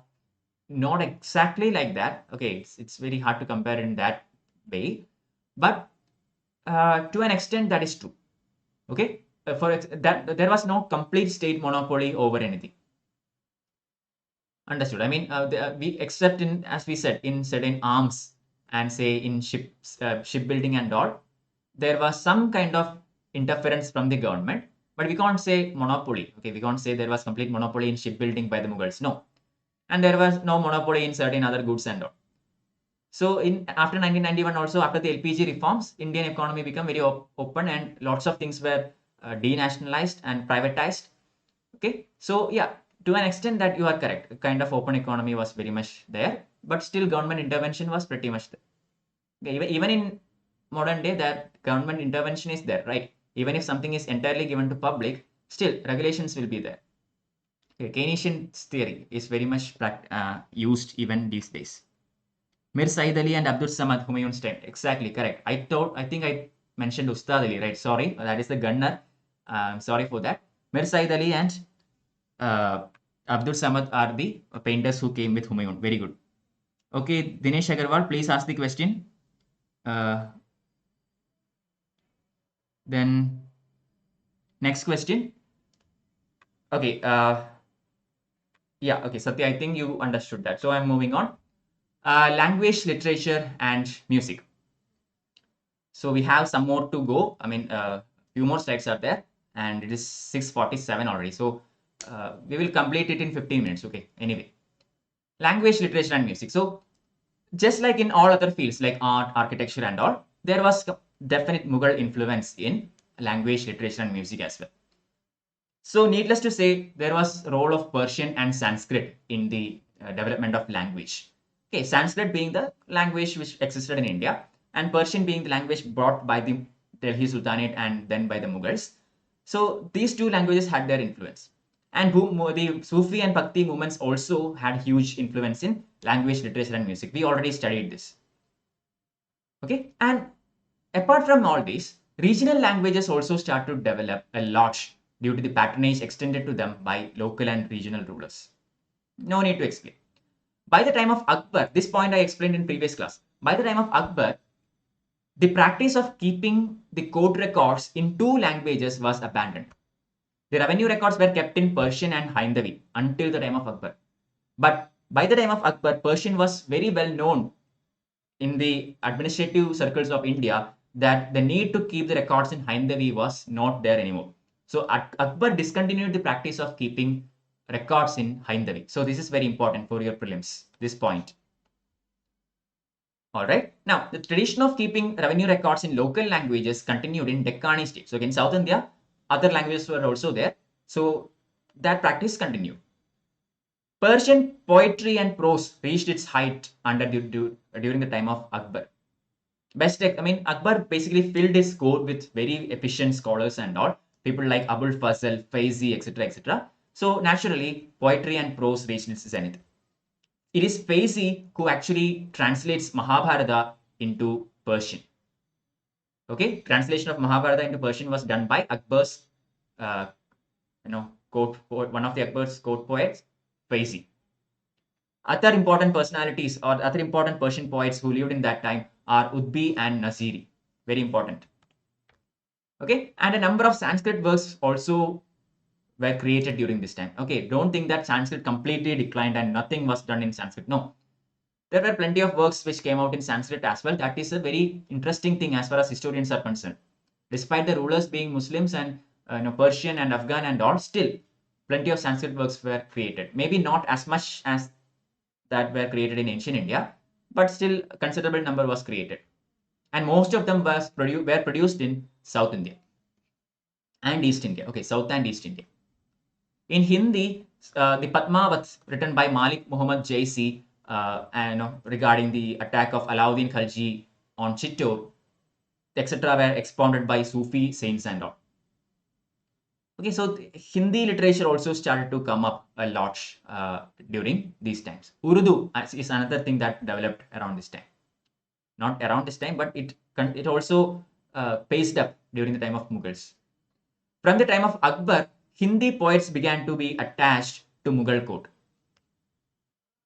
Okay, another prelims question. From the time of Akbar, Hindi poets began to be very much attached to the Mughal court. Abdur Rahim Khan produced a fine blend of Bhakti poetry with Persian ideas of life, human relations, etc. etc. The most influential Hindi poet at this time was Tulsidas.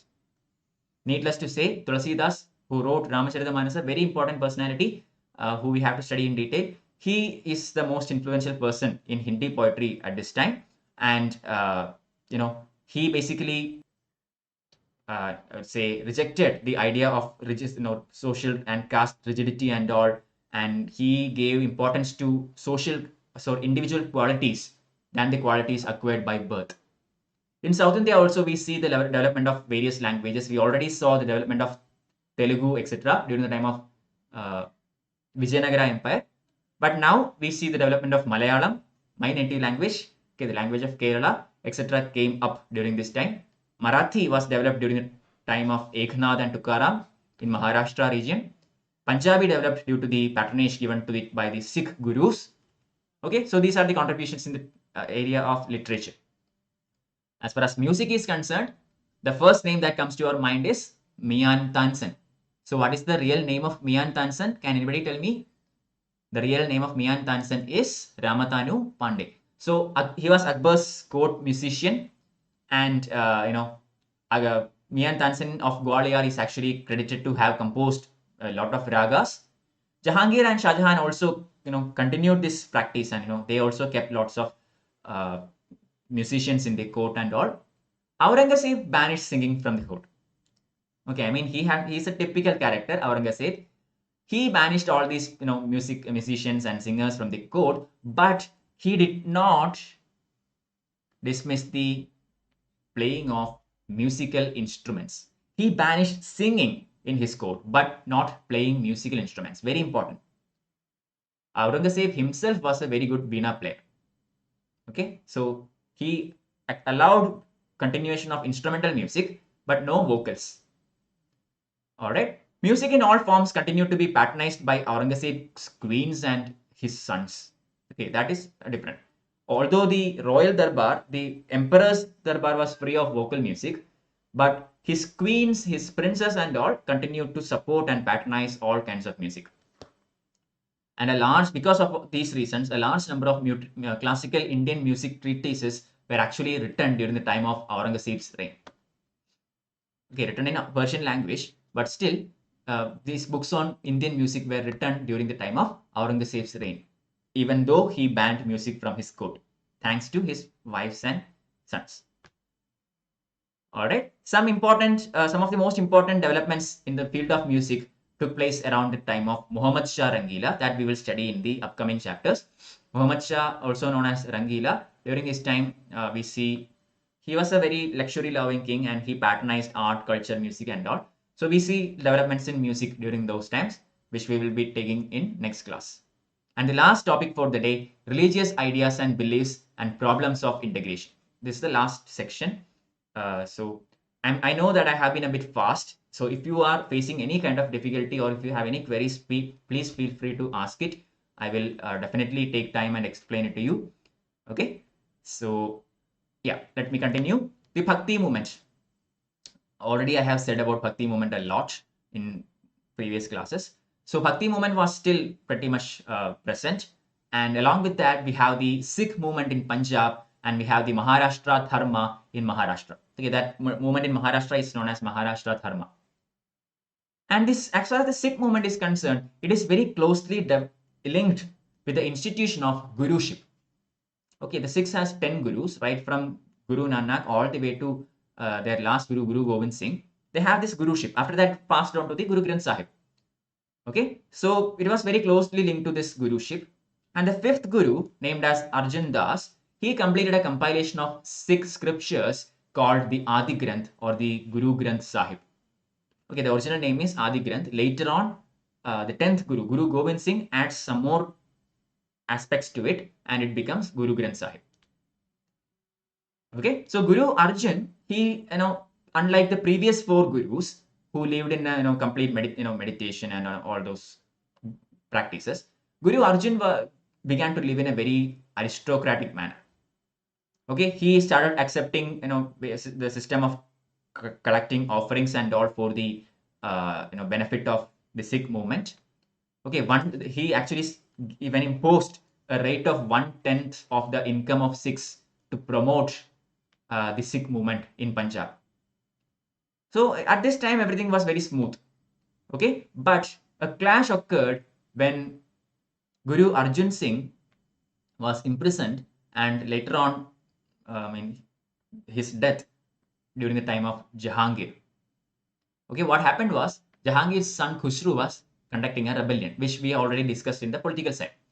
So Guru Arjan Das gave refuge to Khusru, and this actually angered Jahangir, and he arrested the Guru, and Guru was killed and all, and plenty of clashes and starts to happen, and we see that Mughals and Sikhs do not go head to head for a very long time. But after this particular incident, then there was some time of peace. But then again, Guru Hargobind came into clash with Shah Jahan. This again was due to various reasons. One reason was that of a hunting expedition. Okay, when Shah Jahan went for hunting, Shah Jahan's favorite hawk, okay, that bird, right, hawk. Shah Jahan's favorite hawk actually flew into Guru's camp. Okay, Guru and Shah Jahan, went to hunting and all. Shah Jahan's hawk went into Guru's camp, and Guru did not give it back. And this basically angered Shah Jahan and caused the fight. Okay, then there was another second reason for the conflict that happened when Guru attempted to build a new city on the river of Bees near Jalandhar, and Shah Jahan did not like this. So this was the second cause of conflict. Okay, one is hunting expedition, second one is building of new city in the banks of a river, and third one, the conflict occurred when 2 horses, okay, 2 very high quality horses, while being brought from Central Asia, was taken by a follower of Guru named as Bidhi Chand.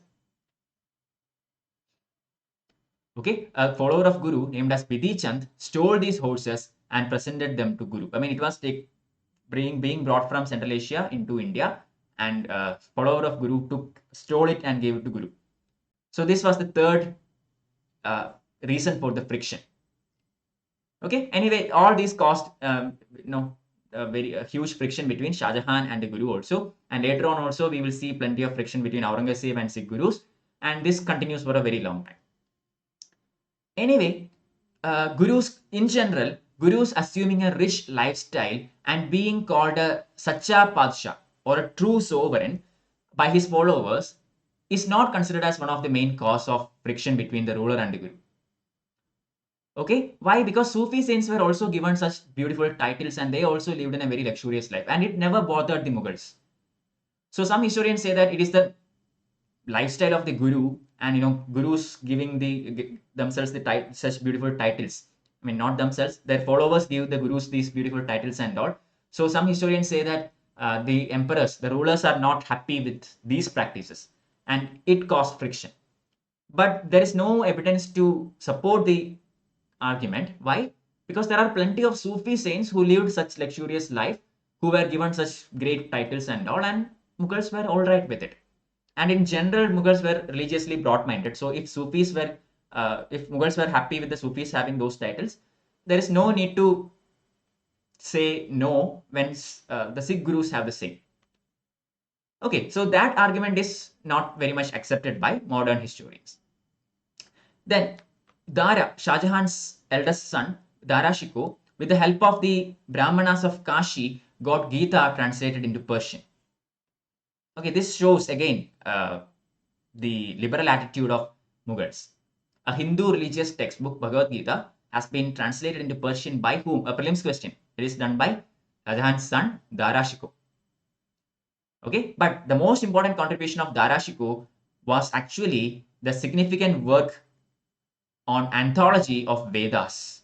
In the introduction, which Dara declared that Vedas to be heavenly books in point of time and in conformity with the Holy Quran. Okay, the Muslim ruler, the Mughal ruler or the prince, Dara Shikoh, in his work is saying that the Vedas are heavenly books in the point of time and is in conformity with the Holy Quran. So basically, he is saying that there is no fundamental difference between Hinduism and Islam. Okay, now I think you can understand how liberal the Mughal rulers or Mughal princes and all actually were. But just like all the positive things, obviously there are certain negative aspects also. There are plenty of people who were extremely liberal, and to counter them, there are plenty of orthodox sections as well that we see almost always in history. Even during the time of Akbar, we had the Abdul Nabi and all the ulama who were strictly orthodox against everything that Akbar and Abul Fazl and all does. Okay, Badayuni, for example, Barani, another example. Okay, those kinds of people always existed. Another example, Saint Dadu. He was born in Gujarat, but he lived most of his life in Rajasthan. He is a person who preached a non-sectarian path. He refused to identify himself with either Hindus or Muslims. Okay, he is neither a Muslim nor, he refused to accept any kind of religious identity with him. And he asserted the indivisibility of Brahma or supreme reality. That is why he did not bother to identify himself with either of these religions. He believed that Brahma is indivisible. So there is nothing called Islam and Hinduism. And there is no difference. It's all the same. Another very important personality is Tukaram. Tukaram was a supreme exponent of the Bhakti movement in Maharashtra at Pandharpur, very famous for the worship of Vithoba. Vithoba is basically Vittala. Okay, you have heard about the Vittala temple in during the time of Vijayanagara Empire, right? So Vithoba, Vittala, similarly Pandharpur, all these are the same, are a form of Lord Vishnu.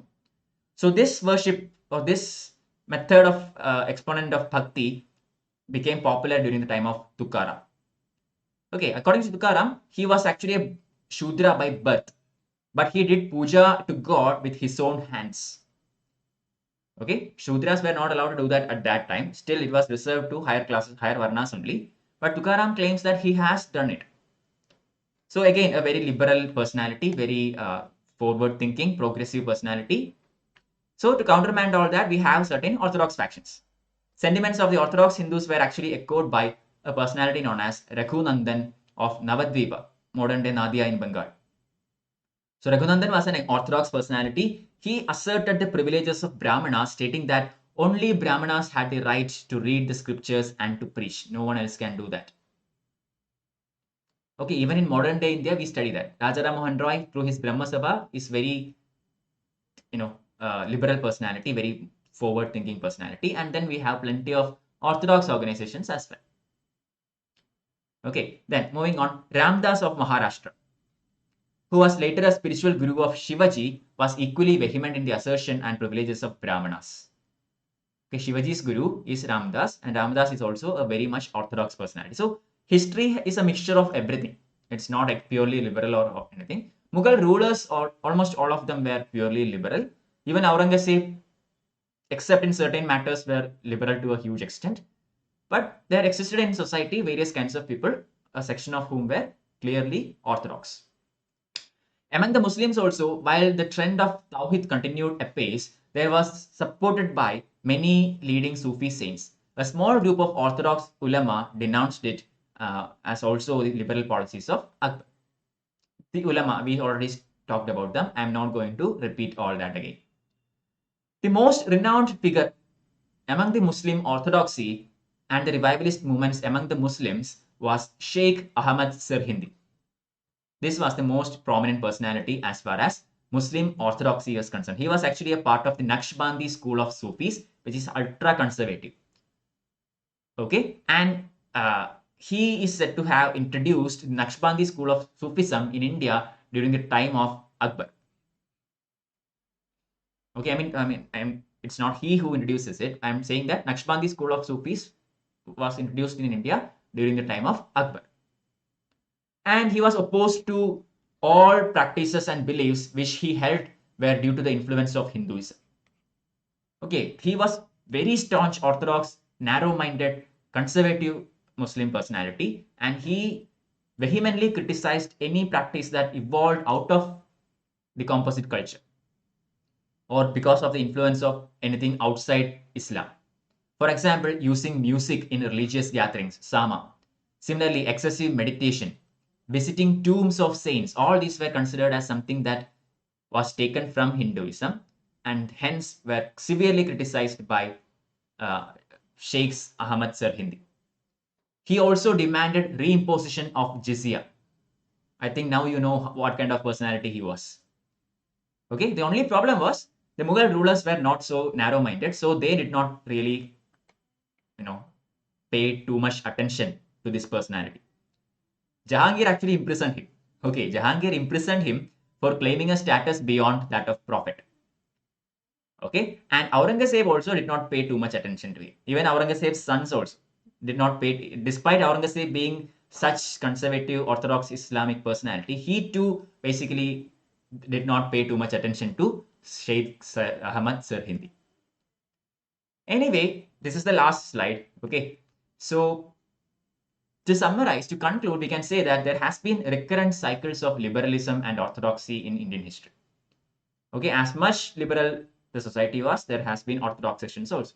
Even now, there is the same thing is there. We have plenty of people in India who are very much liberal, who are okay with intercaste marriages, interreligious marriages, and all. And there is a section of India who is against all of these things. Okay, that is still very prevalent. We are still educating and becoming an evolved society. That will take a very long time because of the huge diversities in India. Even now we read about honor killings and all, right? Especially in the Orthodox sessions and all. We hear about honor killings because of intercaste marriages or whatever. Okay, so all these things had to have huge negative impacts in society and social development. But we are trying to avoid all that and continuing the evolution into a better society. Moving on, entrenched privilege and power on one. There has been this disparity of entrenched privilege and power on one hand, and egalitarian and humanistic aspirations of the masses on the other hand. This is the controversy, or this is the debate. On one hand, we have huge privilege, power, etc., etc. The nobility, the rulers, the zamindas, etc., etc. And there are people who supports this. And then on the other hand, we have an egalitarian humanistic aspirations, which is for the common good of people and all. Within the Mughal nobility or within the Mughal rulers itself, we can see this practice. Despite having led a very luxurious life and all, Akbar gave equal importance to the people also. He abolished jizya. He abolished pilgrimage tax. He brought in the various reforms in various fields of life. Okay, so he considered both aspects equally. There are certain, some of the nobles who considers only one part of it. So medieval India in general, not just Mughals, medieval India in general have this debate between privilege and power in one hand and egalitarian humanistic aspirations on the other. So the clash between the two trends came to the surface during the time of Aurangzeb's reign. Okay, this is also one of the biggest reasons why Mughals collapsed after Aurangzeb. We will study that in detail in the next class. At that time, I will explain it to you. But anyway, the broad liberal religious policy of Akbar was revived and became the norm during 18th century. Despite this debate and despite the clash between the two sections and all, Akbar's liberal policies were revived after Aurangzeb's time by his successors, and it was very much continued till 18th century. And eventually, after that, it will become even more modernized and progressive and all. When British comes to India, this is one of the good things that British does. they influenced the Indian society in a positive manner through abolishing sati, legalizing widow remarriage, or etc. etc. Okay, these are the positive influences of British rule. So from there, we have a steady growth of progress in social and such aspects. We are going away from conservatism into a liberal world. Okay, so what happened during the time of Aurangzeb? What are his contributions to the medieval India, etc., etc.? What are the reasons of collapse of Mughals, disintegration of Mughals, etc.? We will study in the next class. So we will finish it. We will end it here today. And any last questions?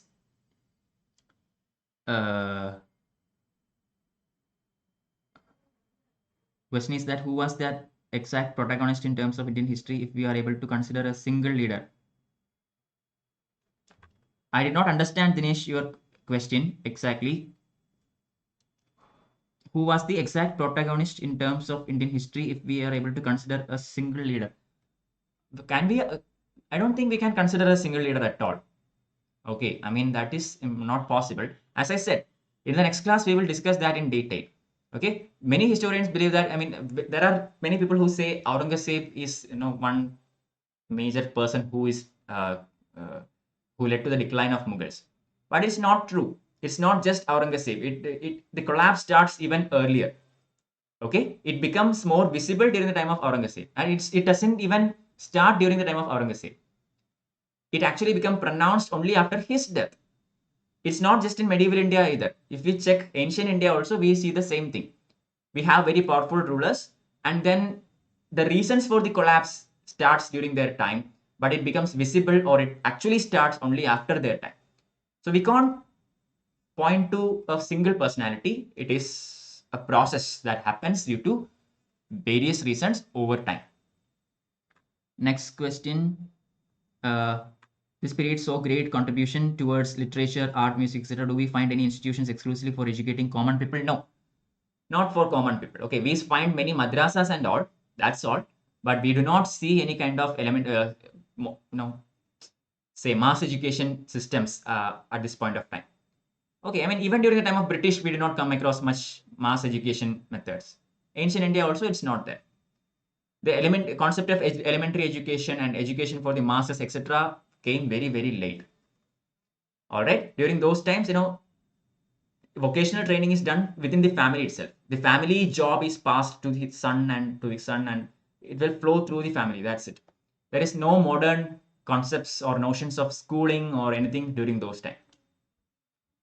Okay, I mean, these even in ancient India, we have Nalanda, Vikramashila, Takshila, etc., etc. Those are, say, high funda universities, just like our IITs today. That doesn't mean mass education was taken up any seriously there either.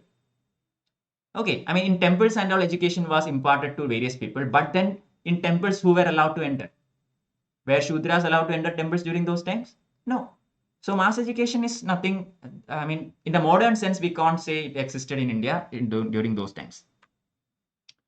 Can you please share your schedule for the day on your prep?